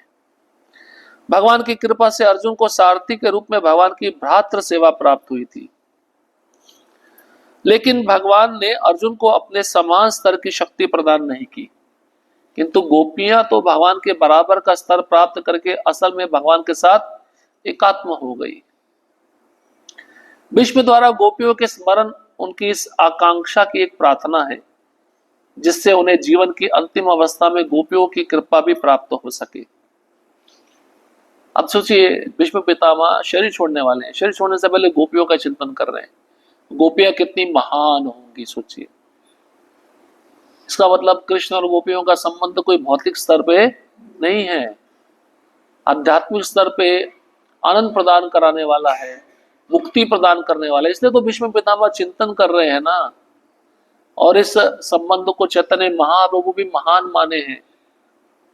गोपियों की जैसी भक्ति होनी चाहिए, गोपियां जैसा कृष्ण का पूजा अर्चना करती है वैसी पूजा अर्चना का जो पद्धति है वो भक्त के मन में होना चाहिए, ऐसा चैतन्य महाप्रभु भी कहे हैं। और क्यों स्मरण कर रहे हैं भीष्म पितामह गोपियों का? ताकि गोपियों की कृपा मुझे प्राप्त हो सके। गोपियों की कृपा तो उद्धव जी भी चाहते हैं, ब्रह्मा जी भी चाहते हैं, तो भीष्म पितामह कहते हैं मैं भी क्यों ना पीछे रहूं। गोपियां महान भक्त हैं, तो भगवान की प्रसन्नता के लिए वे कुछ भी करने को तैयार रहती, तो उनकी कृपा मुझे भी प्राप्त होगी, तो भगवान मेरे को जल्दी स्वीकार कर लेंगे। इसलिए वो गोपियों को याद कर रहे हैं।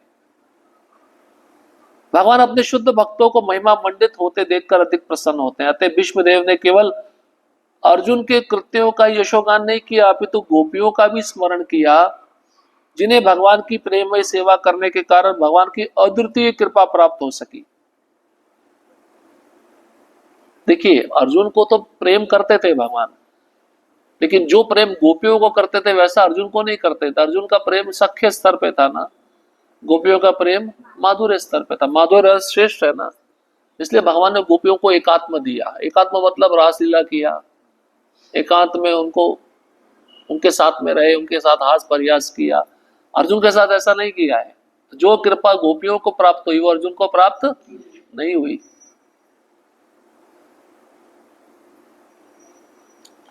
भगवान के साथ गोपियों की समता कभी भी निर्विशेषवादियों के सायुज्य मोक्ष के समान समझने की गलती नहीं करनी चाहिए।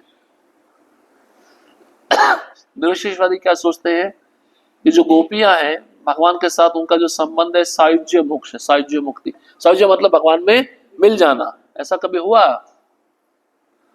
तो इसलिए प्रभुपाद जी कह रहे हैं ऐसा गलती कभी नहीं करनी चाहिए। ये समता पूर्ण आह्लाद, आह्लाद मतलब आनंद की है, जहां अंतर पूर्णतः मिट जाता है, क्योंकि प्रेमी प्रेमिका के हित आपस में जुड़ जाते हैं, उनका हित एक हो जाता है।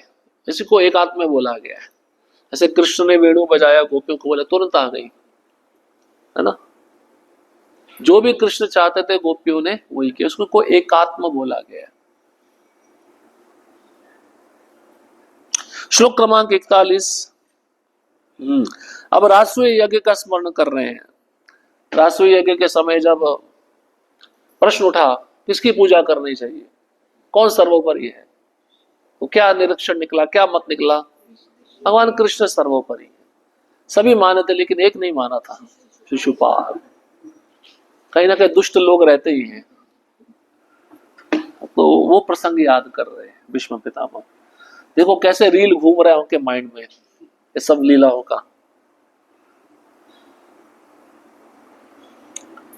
मुनिगण निप्रवर्य संकुले अंतः सदसि युधिष्ठिर राजसूय एषाम अर्हन्मुपपेद ईक्षणीयो मम दृष्टिगोचर एष आविरात्मा। उस राजसूय यज्ञ में परम विद्वान साधु जन थे, मुनिगण। उस राजसूय यज्ञ में नृपवर्य महान शासक राजा आए थे, सभी समूह में बैठे थे। अंतः सदसी एक बहुत बड़ा सभा सम्मेलन था, और राजसूय यज्ञ कौन कर रहे थे? युधिष्ठिर महाराज।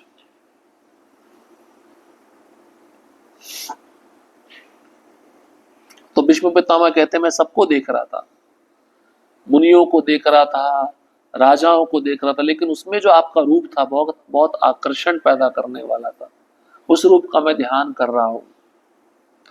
ईक्षणीय, ईक्षण मतलब आकर्षण की वस्तु। भगवान की आंखें सुंदर है ना, तो एक उपमा दी गई है। भगवान की आंखें जो कमल होता है ना, पिंक लोटस, गुलाबी कमल होता है, उसकी आंखों के जैसे, रंग वैसा है। तो भगवान की आंखें और भी सुंदर है, एक उपमा देकर हमको समझाया जा रहा है। तो भगवान की आंखें इतनी सुंदर है, वो कृपा दृष्टि डालते हैं, वो जीवों को सब कुछ प्रदान करने वाला होता है। महाराज युधिष्ठिर द्वारा संपन्न राजसूय यज्ञ में विश्व के सारे महापुरुषों, राजाओं तथा विद्वानों की एक महान सभा हुई थी, और उस सभा में सबों ने श्री कृष्ण की पूजा परम पूज्य भगवान के रूप में की थी। यह सब मेरी आंखों के सामने हुआ था, ऐसा भीष्म पितामह कह रहे हैं। और मैंने इस घटना को याद रखा जिससे मेरा मन भगवान में लगा रहे।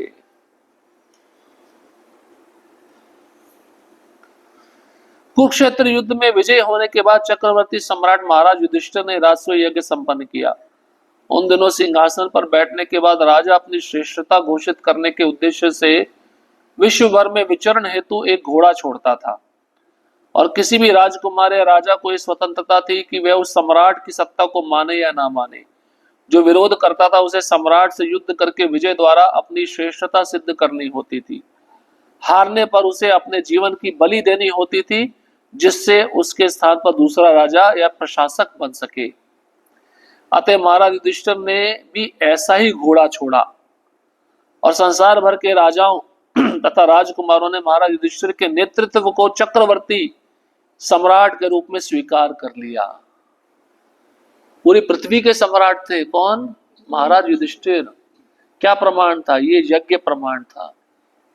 पहले के राजा जब चक्रवर्ती सम्राट बनते थे तो उनको ये यज्ञ करना पड़ता था, उस यज्ञ में घोड़ा छोड़ना होता था।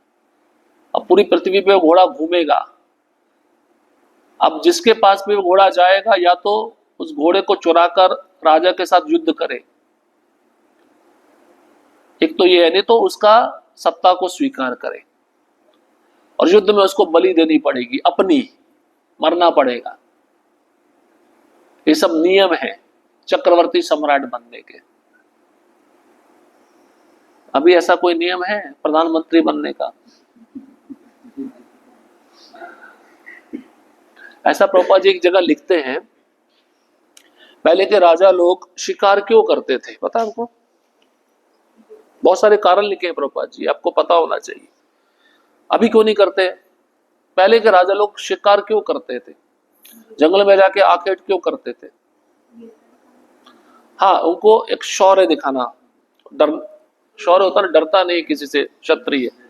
दूसरा, जो बड़े खूंखार जानवर होते हैं उनका जब संख्या बढ़ जाता है, उनकी संख्या को कम करना मार के, जिससे वो मनुष्य समाज को कष्ट ना पहुंचाए। जैसे आपने देखा है शेर कभी कभार आ जाता है शहर के अंदर, ये दूसरा कारण प्रभुपाद जी बताते। तीसरा बताते उन जानवरों को लेकर आना यज्ञ के लिए।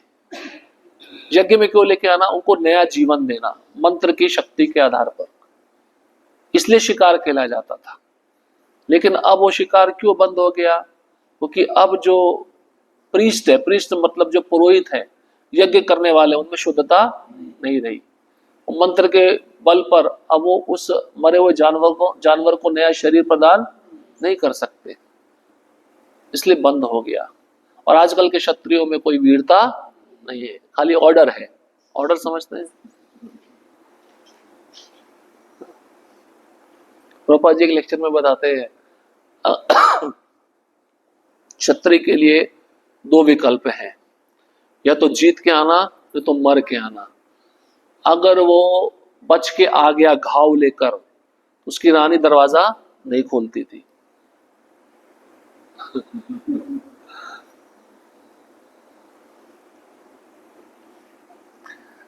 तत्पश्चात महाराज युधिष्ठिर के राज्य के सारे शासकों को राजसूय यज्ञ में सम्मिलित होने के लिए आमंत्रित किया गया। ऐसे यज्ञ में अरबों रुपए व्यय होते थे। जो छोटा मोटा यज्ञ नहीं था, यहाँ पे लाख रुपए नहीं लिखे प्रभुपाद जी, करोड़ रुपए भी नहीं लिखे, अरबों रुपए। अरबों रुपए कहां से आएंगे भाई उस समय? उस समय का ये प्रसंग है, मरुत नाम का राजा था उत्तर हिमालय की तरफ, वहां पे। तो वहां पे उसने बहुत बड़ा यज्ञ किया था और ब्राह्मणों को सोने की थाल, सोने की कटोरियां दी थी भर भर के। ब्राह्मण भी लोभी नहीं होते थे, हमें तो दिखे, हम तो उठा लेंगे सब। तो ब्राह्मणों को दिया, अब ज्यादा वजन लगा, उन्होंने वहीं पे छोड़ दिया, हमको क्या लेना देना। जितना आवश्यकता थी वो लेके चले गए। हजारों सालों से वो सोने की कटोरियां, सोने की थाल वहीं पे रखे हुए थे, किसी ने उठाया नहीं था। तो अर्जुन को भेजे थे भगवान कृष्ण, जाओ वो अभी भी वहां पे सामान है, ले आओ।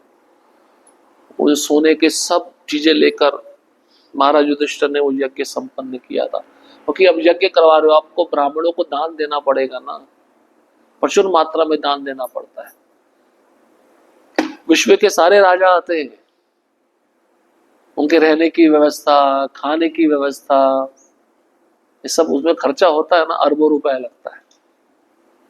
हमारा भी मंदिर ओपनिंग होगा, कम से कम 2-3 करोड़ जाएगा ओपनिंग में। हाँ सत्य है।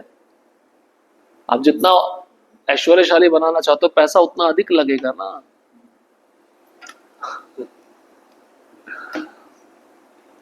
देखो लिखे, अतएव ये छोटे मोटे राजाओं के बस की बात नहीं थी राजसूय यज्ञ करना। ऐसा यज्ञ अत्यधिक खर्चीला होने तथा वर्तमान परिस्थितियों में संपन्न कर पाने में कठिन होने से इस कलयुग में संभव नहीं है। ना ही कोई ऐसे पुरोहित रह गए हैं जो ऐसे यज्ञ का भार अपने ऊपर ले सके। आजकल के पुरोहित बीड़ी पीते हैं, बीड़ी की अग्नि से यज्ञ की अग्नि जलाते हैं, स्वाहा। स्वयं का जीवन तो स्वाहा है, दूसरों का भी स्वाहा। ऐसे यज्ञ में अगर दुर्भाग्यवश हम जाके बैठ गए तो हमारा भी स्वाहा हो जाएगा, इसलिए ध्यान रखो। जैसे पहले जमाने में जो अग्नि प्रज्वलित करने का साधन था, मंत्र से था, तो आपको उस ब्राह्मण की शुद्धता पता चल जाएगी। उसने मंत्र उच्चारण किया, अग्नि प्रकट हो गई। दूसरा प्रकार है काष्ठ को रगड़ना, रगड़ने से अग्नि उत्पन्न होती है, तो उससे यज्ञ की अग्नि को प्रज्वलित करना। तीसरा माचिस, कितने निकृष्ट होते जा रहे हैं हम। चौथा है बीड़ी, उसका आगे क्या होगा पता नहीं।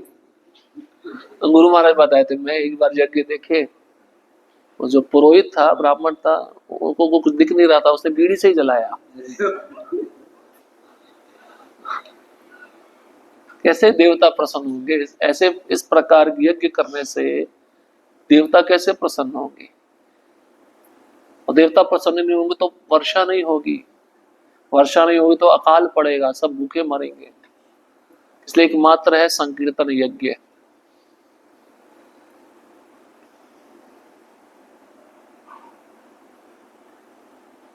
हाँ आगे बताते, जब इतने सारे राजा आ गए, इतने सारे मुनिजन आ गए, तो एक विद्वत सभा बुलाई गई। विद्वत मतलब बड़े बड़े विद्वानों को बुलाया गया ये पूछने के लिए भाई किसकी पूजा की जाए, कौन महान पुरुष है इस सभा में, जिसमें बड़े बड़े दार्शनिक आए, धर्मज्ञ आए, वैद्य आए, विज्ञानी आए, सारे महान ऋषि सम्मिलित हुए। तात्पर्य कहने का यह है कि उस समय समाज में ब्राह्मण तथा क्षत्रिय सर्वोच्च व्यक्ति होते थे और वे सभी उस सभा में आमंत्रित थे और समाज में वैश्य तथा शूद्रों का स्थान कम होता था।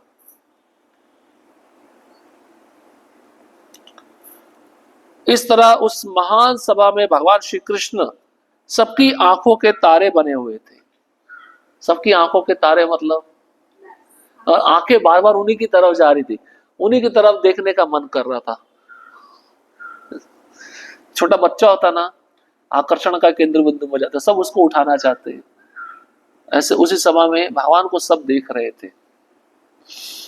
प्रत्येक व्यक्ति भगवान कृष्ण को देखना चाह रहा था और प्रत्येक व्यक्ति उनको विनम्रता के साथ प्रणाम करना चाहता था। एक अद्भुत प्रसंग मैंने पढ़ा, बहुत सुंदर। भागवतम के श्लोकों को अगर आप ध्यान से पढ़ेंगे ना, उसमें बहुत गूढ़ अर्थ छिपा हुआ है। तो एक श्लोक आता है 10वें स्कंद में, उस श्लोक में एक शब्द आता है यथा। तो वहां पे यथा शब्द का अर्थ बताया है जो भगवान की अचिंत्य शक्ति को प्रदर्शित करता है। यथा शब्द का अर्थ है भगवान की जितनी भी शादियां हुई द्वारका में, कितनी शादियां हुई, वो एक साथ हुई। ऐसा नहीं कि एक शादी आज रखी, एक शादी कल रखी, तो भगवान फिर इतने रूप नहीं कर पाते ना। एक ही साथ 16,108 शादियां हुई। और विशेष बात, उस सभी शादियों में भगवान का पूरा परिवार एक ही जगह सम्मिलित था। सभी शादियों में देवकी माता हर एक शादी में थी। इसका मतलब देवकी के कितने रूप हुए होंगे, 16,108। वसुदेव जी 16,108 शादियों में सम्मिलित थे। अचिंत्य शक्ति। जब भगवान इतने रूप बना सकते हैं तो अपने भक्तों के भी इतने रूप बना सकते हो।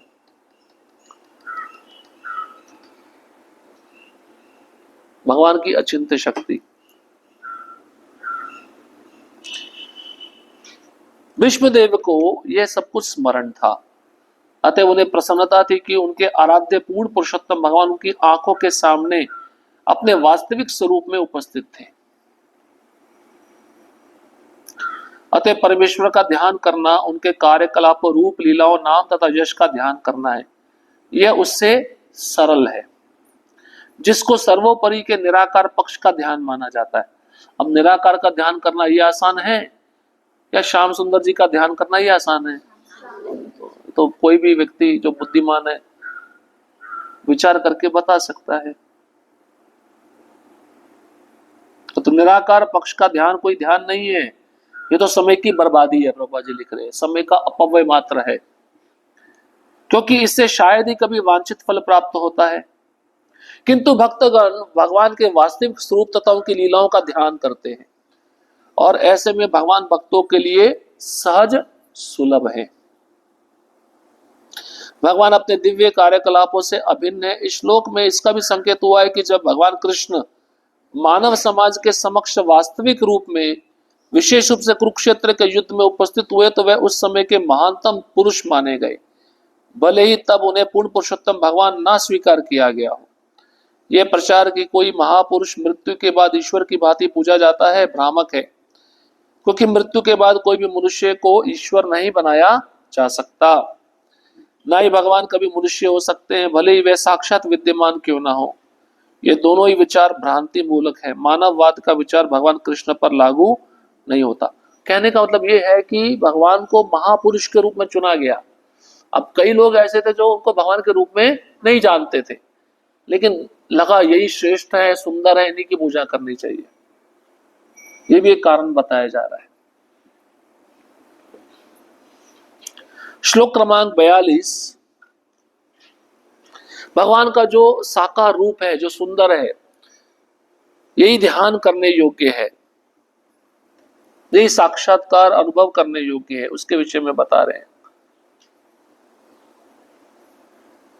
तमिमहमजम शरीर भाजाम हृदय हृदय दिष्टितमात्म कल्पितानाम प्रतिदृश्यमेव नैकधार्कमेकम समधिगतो अस्मि विदूत भेद मोहा। अब मैं पूर्ण एकाग्रता से एक ईश्वर श्री कृष्ण का ध्यान कर सकता हूं जो इस समय मेरे सामने उपस्थित है, क्योंकि अब मैं प्रत्येक के हृदय में, यहां तक कि मनोधर्मियों के हृदय में भी रहने वाले उनके प्रति द्वैत भाव की स्थिति को पार कर चुका हूं। वे सबों के हृदय में रहते हैं। भले ही सूर्य को भिन्न भिन्न प्रकार से अनुभव किया जाए, किंतु सूर्य तो एक ही है। सूर्य आकाश में एक रहता है ना, लेकिन आप नीचे बहुत सारे घड़े रख दो पानी से भरे हुए, तो जितने घड़े होंगे उन घड़ों में सूर्य अलग अलग दिखेगा। वैसे ही भगवान एक है, लेकिन सबके हृदय में विराजमान है, स्थित है, अलग अलग हृदय में अपना विस्तार करके। भगवान श्री कृष्ण ही एक परम भगवान है, लेकिन उन्होंने अपनी अकल्पनीय शक्ति के द्वारा अपने आप को अनेक अंशों में विस्तारित कर रखा है। द्वैत भाव उनकी इस अकल्पनीय शक्ति को न जानने से उत्पन्न होता है। द्वैत भाव मतलब संसार का द्वंद्व है ना। जब कोई भगवान को नहीं समझ पाता तभी वो इस संसार के द्वंद्वों से प्रभावित होता है। सुख दुख, सर्दी गर्मी, ये द्वंद्व है, द्वैत है। हाँ, जो मूर्ख है वह उन्हें मात्र मनुष्य मानते। अवजनन्ति मां मूढ़ा मानुष्यम तनुमाश्रितम। ऐसे मूर्ख व्यक्ति भगवान की अकल्पनीय शक्ति से अवगत नहीं रहते। वे अपनी अकल्पनीय शक्ति से सबों के हृदय में उसी प्रकार विद्यमान है जिस प्रकार सूर्य संसार भर के लोगों की आंखों के सामने विद्यमान है। भगवान का परमात्मा रूप उनके पूर्ण अंश का विस्तार है। वे अपनी अकल्पनीय शक्ति से प्रत्येक के हृदय में परमात्मा रूप में अपना विस्तार करते हैं। वे अपने व्यक्तिगत तेज के विस्तार के द्वारा ब्रह्म ज्योति के जाज्वल्यमान तेज के रूप में अपना विस्तार करते हैं। ये तो आपको पता है ना, इस पर चर्चा करने का आवश्यकता नहीं है। ब्रह्म संहिता में कहा गया कि ब्रह्म ज्योति उनका व्यक्तिगत तेज है, अतएव उनमें तथा उनके तेज ब्रह्म ज्योति या परमात्मा रूप में उनके पूर्ण अंशों में कोई अंतर नहीं है। अल्पज्ञानी लोग जिन्हें इस सत्य का पता नहीं है, वह ब्रह्म ज्योति तथा परमात्मा को श्री कृष्ण से भिन्न समझते हैं। विश्वदेव के मन में द्वैत भाव की धारणा पूर्ण रूप से मिट जाती है और वह अब संतुष्ट है कि वह भगवान श्री कृष्ण ही है जो सब कुछ है। यह अनुभूति महात्माओं या भक्तों को ही प्राप्त होता है। जैसा कि भगवत गीता में कहा गया, वासुदेव ही सर्वे सर्वा है और वासुदेव के बिना किसी का कोई अस्तित्व नहीं है। वासुदेव या भगवान श्री कृष्ण ही आदि परम पुरुष हैं, जिसकी पुष्टि अब एक महाजन द्वारा हो रही है। महाजन कौन? भीष्म पितामह। अतएव नव दीक्षितों तथा शुद्ध भक्तों दोनों को समान रूप से उनके चरण चिन्हों का अनुसरण करने का प्रयास करना चाहिए। भक्ति मार्ग के लिए यही विधि है। तो विष्णुदेव के आराध्य कौन थे? पार्थ सारथी, वीर रस के रूप में। और वही कृष्ण वृंदावन में गोपियों के साथ सर्वाधिक मनोहर श्याम सुंदर है। कभी कभी अल्पज्ञ अध्येता भूलवश से सोचते हैं कि वृंदावन के कृष्ण तथा कुरुक्षेत्र युद्ध वाले कृष्ण पृथक पृथक व्यक्तित्व है। वृंदावन में अलग थे, कुरुक्षेत्र के युद्ध भूमि में भी अलग है। अल्पज्ञ। लेकिन विश्वदेव के मन में यह भ्रांति पूरी तरह दूर हो चुकी है। यहां तक कि निर्विशेषवादियों के लक्ष्य निराकार ज्योति के रूप में ही कृष्ण ही है और योगियों के लक्ष्य परमात्मा भी कृष्ण ही है। कृष्ण ब्रह्म ज्योति तथा अंतर्यामी परमात्मा दोनों ही है, लेकिन ब्रह्म ज्योति और परमात्मा में ना तो कृष्ण होते ना कृष्ण के मधुर संबंध। अपने साकार रूप में कृष्ण पार्थसारथी तथा वृंदावन के श्याम सुंदर दोनों ही है, लेकिन निराकार पक्ष में ना तो ब्रह्म ज्योति में ना ही परमात्मा में। विष्णुदेव जैसे महात्मा श्री कृष्ण के विभिन्न स्वरूपों का अनुभव कर सकते हैं, अतः वे श्री कृष्ण को समस्त रूपों का उद्गम जानकर उन्हीं की पूजा करते हैं। तो ब्रह्म ज्योति का उद्गम कौन है?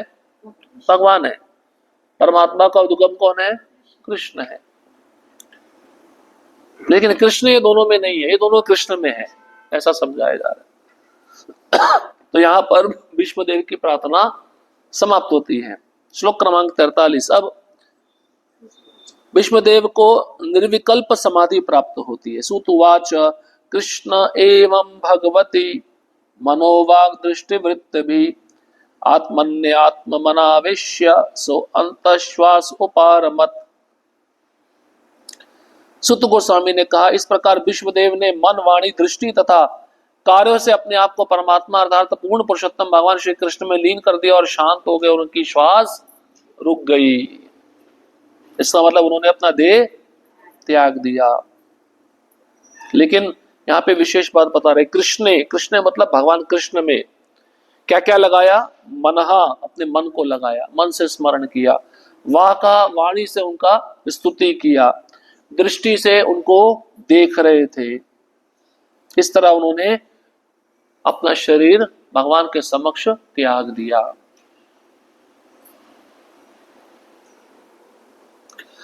विष्णुदेव द्वारा अपना भौतिक शरीर त्यागते समय प्राप्त की गई अवस्था निर्विकल्प समाधि कहलाती है, क्योंकि उन्होंने अपने आत्मा को भगवान का चिंतन करने में और अपने मन को उनके विभिन्न कार्यकलापों का स्मरण करने में लीन कर दिया।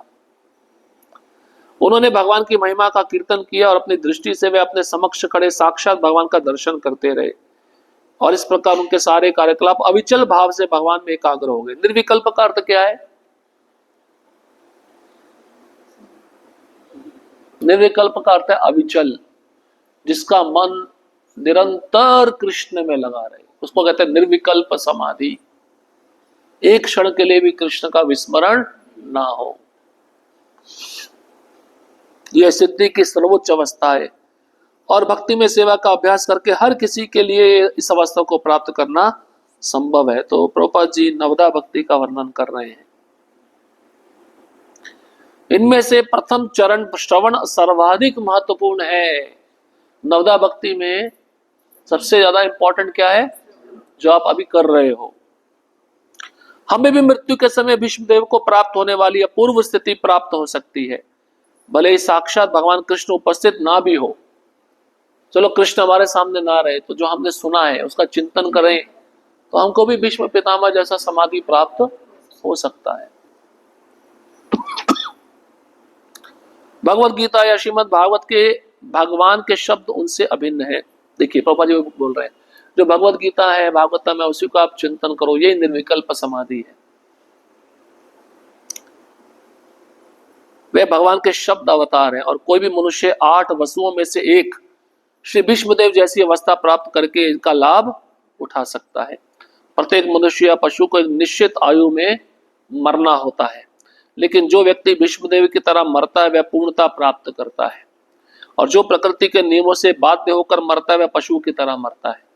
मनुष्य तथा पशु में यही अंतर है, मनुष्य जीवन विशिष्ट रूप से विष्णुदेव जैसी मृत्यु के लिए है। अब श्लोक क्रमांक 44 से लेकर 49 तक विष्णुदेव के जाने के बाद क्या क्या हुआ उसके विषय में बताया गया है।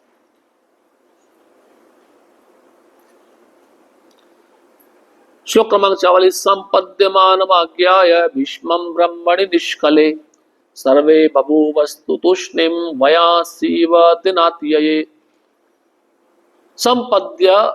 संपद्यमानम मतलब लीन होकर मतलब ऐसा नहीं कि मायावादी ब्रह्म तेज में लीन हो जाते हैं, उनके चिंतन में लीन होकर। कौन? भीष्म पितामह।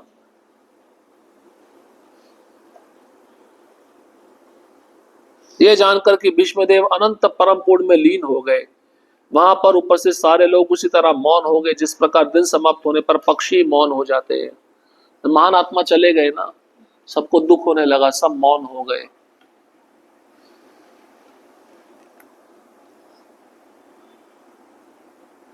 नीचे आइए। भगवान अपने समस्त अंशों द्वारा उसी तरह सेवित हैं जिस प्रकार पूरी मशीन अपने कल पुर्जों से संचालित होती है। यदि मशीन का कोई पुर्जा उससे विलग कर दिया जाए तो उसकी कोई उपयोगिता नहीं रह जाती। इसी प्रकार भगवान की सेवा से विलग उनका कोई भी अंश व्यर्थ हो जाता है। मतलब कल पुर्जे कौन है? हम हैं। मशीन कौन है? भगवान है। कोई भी पुर्जा ठीक से काम नहीं करेगा तो मशीन नहीं चल पाता ना, तो उस पुर्जे का महत्व है नहीं। उस पुर्जे को हटा दोगे तो पुर्जे का महत्व खत्म हो जाएगा। ऐसे अगर हम भगवान से जुड़े रहते तो हमारा भी महत्व बना रहता है। भौतिक जगत में जितने भी जीव हैं वे सारे परम पूर्ण से पृथक हुए अंश हैं और वे मूल अंशों के तुल्य महत्वपूर्ण नहीं रह जाते। तथापि कुछ जीव अधिक जुड़े हुए होते हैं जो नित्य मुक्त होते हैं। भगवान की भौतिक शक्ति, जिसे दुर्गा शक्ति या बंदी ग्रह की अध्यक्षा कहा जाता है, सारे छितराए हुए अंशों का भार अपने ऊपर ले लेती है और इस प्रकार ये जीव प्रकृति के नियमानुसार बद्ध जीवन बिताते हैं। तो प्रकृति किनका भार अपने ऊपर लेती है? दुर्गा, जो भगवान की आज्ञा का पालन नहीं कर रहे, उनको अपने वश में लेती है और उनका यहाँ पे अच्छे से देखभाल करती है। और जो भगवान की आज्ञा का पालन कर रहे हैं वो भगवान के धाम में रहते हैं नित्य मुक्त रूप में। जब जीव को इसका आभास हो जाता है तब वह अपने घर अर्थात भगवत धाम को वापस जाना चाहता है और इस प्रकार जीव में आध्यात्मिक जिज्ञासा जगती है।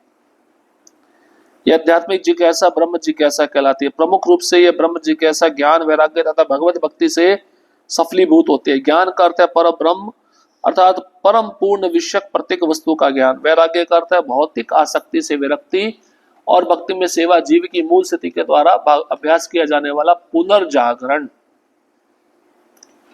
अब जीव को ऐसा लगता है बहुत कष्ट है संसार में, मुझे भगवान के धाम वापस जाना है, तो उसके मन में इच्छा उठती है भगवान कौन है। इसको कहते हैं ब्रह्म जिज्ञासा। मैं कौन हूँ, मेरा भगवान के साथ क्या संबंध है, तो ये जानने के लिए वो गुरु की खोज करता है। इसका मतलब वो भगवान के धाम जाने के लिए तैयारी कर रहा है। तो यहाँ पे ज्ञान का अर्थ बताते हैं भगवान के विषय में ज्ञान और उनके पूरी सृष्टि का ज्ञान। वैराग्य का अर्थ बताते हैं भौतिक आसक्ति से छूटना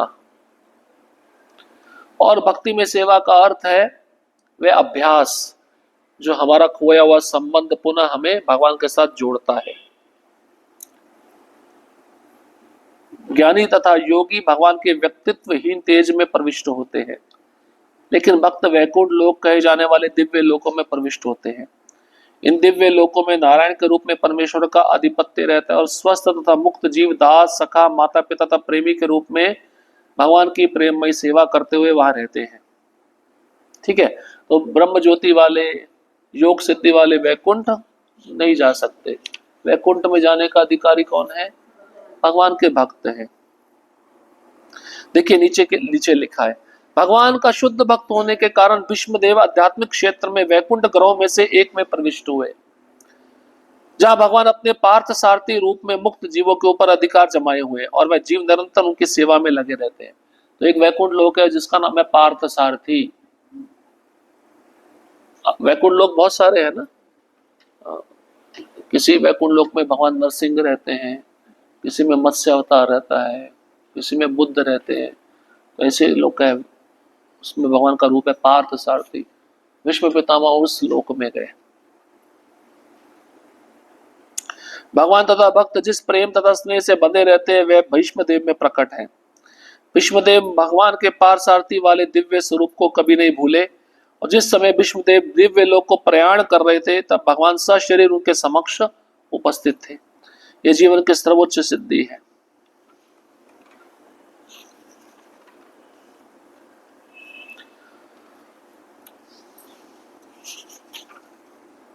ठीक है, अब आगे पढ़ते हैं।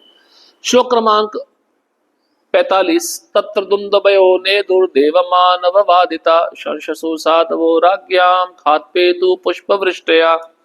अब कोई महान आत्मा जब प्रयाण किया तो देवी देवता भी खुश होंगे ना। उन्होंने क्या किया?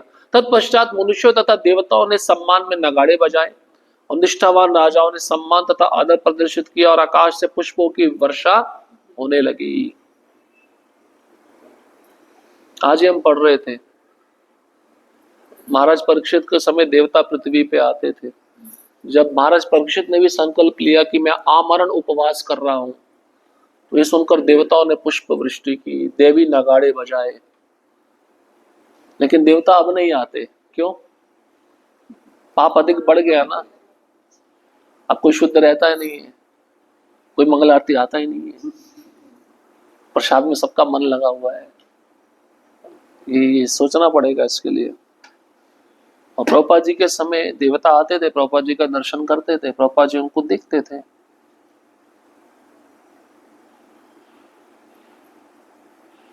जितने भी स्वर्ग लोक के निवासी थे विष्णुदेव को कैसे जानते थे? महान योद्धा के रूप में और एक भगवत भक्त के रूप में जानते थे। और भीष्म पितामह महाजन होने के नाते ब्रह्मा नारद शिव के तुल्य थे।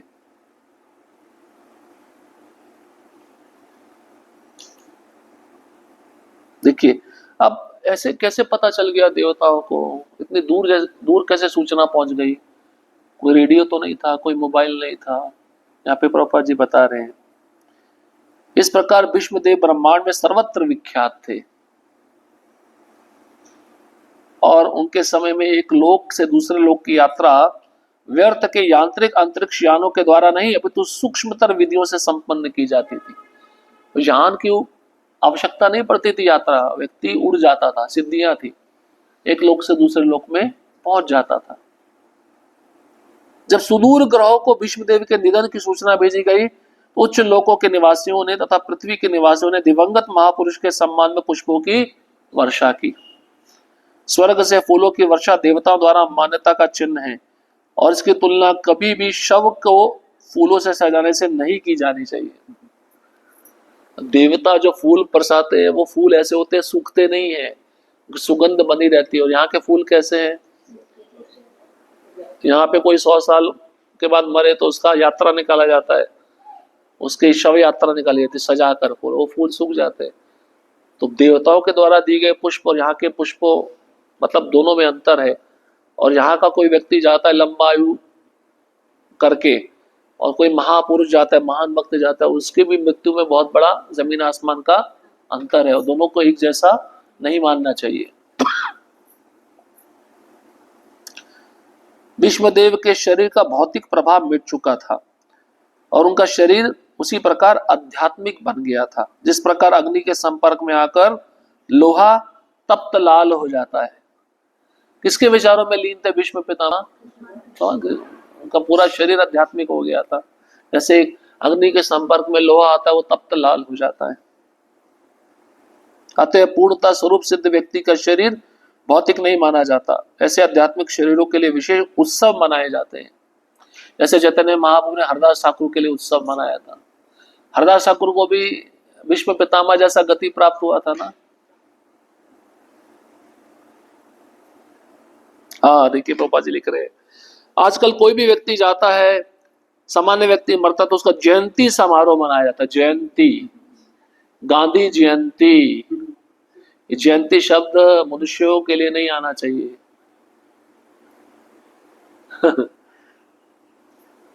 देखिए लिख रहे, प्रामाणिक शास्त्रों के अनुसार किसी सामान्य व्यक्ति का चाहे वह भौतिक दृष्टि से कितना ही बड़ा क्यों ना हो, जयंती उत्सव मनाना भगवान के प्रति अपराध है।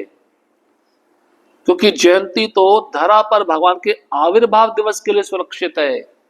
जयंती शब्द किसके लिए आना चाहिए? भगवान के लिए, विष्णु तत्व के लिए।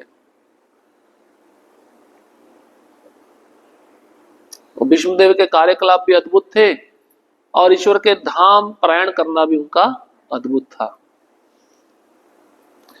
अभी इस अध्याय में 4 श्लोक रह गए हैं, ठीक है, उसका अनुवाद पढ़ेंगे, तात्पर्य नहीं पढ़ेंगे और समाप्त करेंगे इस अध्याय को। श्लोक क्रमांक 46, तस्य निर्हरणादीनि संपरे तस्य भार्गवा युधिष्ठिरा कारयित्वा मृत दुःखितो अभवत्। हे भृगुवंशी शौनक, भीष्मदेव के मृत देह का दाह संस्कार संपन्न करने के बाद महाराज युधिष्ठिर क्षण भर के लिए शोकाभिभूत हो गए। क्यों शोकाभिभूत हो गए? क्योंकि बचपन में भीष्म पितामह ने कितना रक्षण किया था उनका, उनको याद आने लगा। 5 भाइयों को वनवास दे दिया गया, कपट किया गया, उनको मारने का प्रयास किया गया। अंतिम क्षण तक भीष्म पितामह उनके शुभ चिंतक बने रहे, पितामह बने रहे। और जब तीरों की शैया पे थे तो उन पांडवों के दुखों को देखकर उन्होंने शोक भी व्यक्त किया था ना। इस कारण युधिष्ठिर महाराज शोकाभिभूत हो गए। श्लोक क्रमांक 47, तुष्टुर्वमुनयो दृष्टा कृष्णम तद्गुणानामभि ततस्ते कृष्ण हृदया स्वश्रमान प्रययो पुनः। तब समस्त मुनियों ने वहां पर उपस्थित भगवान श्री कृष्ण का यशोगान गुह्य वैदिक मंत्रों से किया। वे भगवान कृष्ण को सदा के लिए अपने हृदय में धारण करके अपने अपने आश्रमों को लौट गए।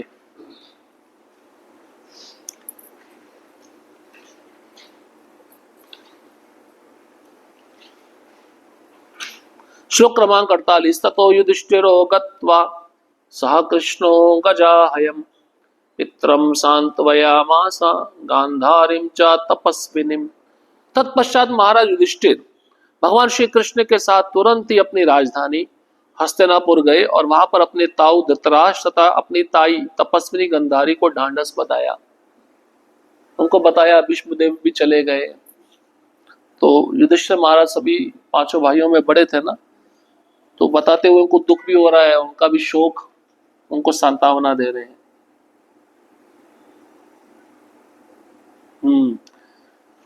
पढ़ना जरूरी है। देखिए, पहले तो उनके 100 पुत्र चले गए ये दुख था। अब भीष्म पितामह चले गए, अपार क्षति उनको पहुंची थी। उस कष्ट से वे घोर संतप्त थे और तपस्वियों का जीवन बिता रहे थे। धृतराष्ट्र के चाचा भीष्मदेव की मृत्यु इन राजा रानी के लिए दूसरा गहरा आघात था। अतः उन्हें महाराज युधिष्ठिर से सांत्वना की आवश्यकता थी। महाराज युधिष्ठिर को अपने कर्तव्य का ज्ञान था, अतः वे कृष्ण सहित तुरंत उस स्थान पर पहुंचे और शोकाकुल धृतराष्ट्र को दयामय शब्दों से अपनी ओर भगवान की ओर से सांत्वना दी। अब गांधारी के विषय में बता रहे हैं, सुनिए। गांधारी कहाँ की थी पता आपको? हाँ, अफगानिस्तान का राजधानी है कांधार, सुने? कांधार, वहां की थी। अब पूरा भारतवर्ष कहलाता था। अब थोड़ा थोड़ा जैसे टुकड़ों में बढ़ता गया, तो अफगानिस्तान तक भारत का हिस्सा था। बांग्लादेश, पाकिस्तान तो था ही था, बर्मा, ये सब भारत का हिस्सा थे। भारत का भूखंड बहुत बड़ा था। तो बढ़ते करते करते देखिए कहां तक पहुंच गया। यद्यपि गांधारी आज्ञाकारिणी पत्नी तथा दयालु माता का जीवन बिता रही थी, लेकिन वह शक्तिमान तपस्विनी थी। किसकी भक्त थी? शिवजी की। महान शिवजी को बहुत मानती थी। यह भी कहा जाता है कि उन्होंने अपने पति के अंधत्व के कारण स्वेच्छा से अपनी भी आंखें बंद कर रखी थी। पत्नी का कर्तव्य है पति का 100% अनुगमन करे।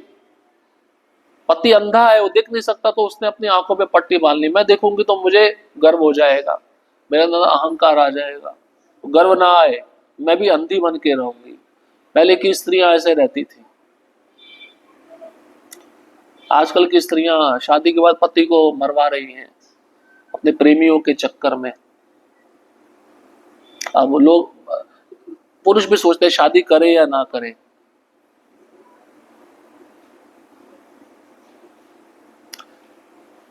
और गांधारी इतनी पति परायणा थी कि पति के निरंतर अंधत्व में उनका अनुगमन करती रही। अतः वे अपने कार्यों से महान तपस्विनी थी। इसके अतिरिक्त अपने 100 पुत्रों तथा पौत्रों के सामूहिक वध से उन्हें अवश्य गहरा आघात लगा होगा। सोचिए, 100 पुत्र भी मर गए, उनके बच्चे भी मर गए, वंश में कोई रहा ही नहीं। इसलिए तो पांडवों की तरफ से एक बचा था, परीक्षित महाराज, उसको मारने का प्रयास किया जा रहा था। उस स्त्री के लिए कितना आघात होगा, सोचिए।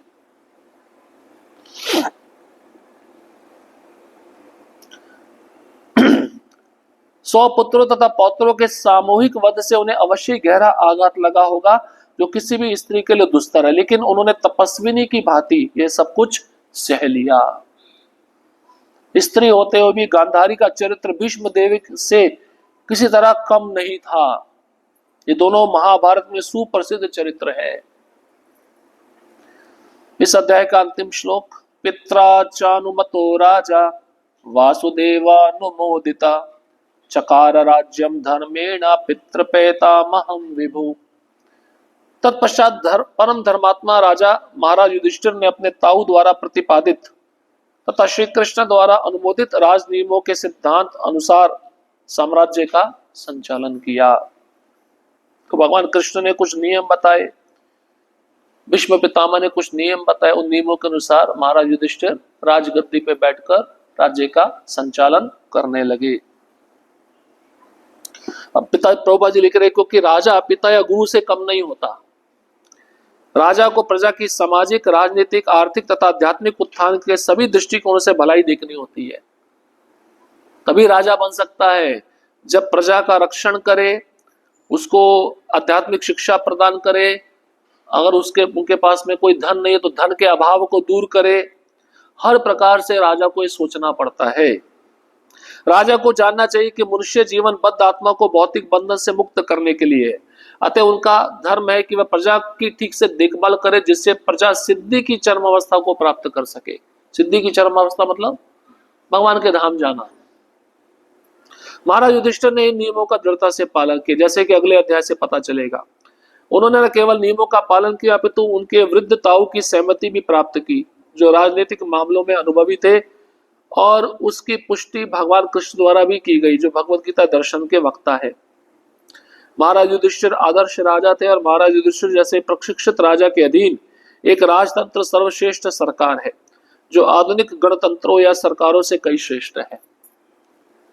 इस कलयुग में अधिकांश लोग जन्मजात शूद्र हैं, जो निम्न कुल में उत्पन्न है, जो ठीक से प्रशिक्षित नहीं होते, जो अभागे तथा कुसंगति में रहने वाले हैं। उन्हें जीवन के परम उद्देश्य का भी पता नहीं रहता, अतः उनके द्वारा किए गए मतदान का कोई महत्व नहीं है।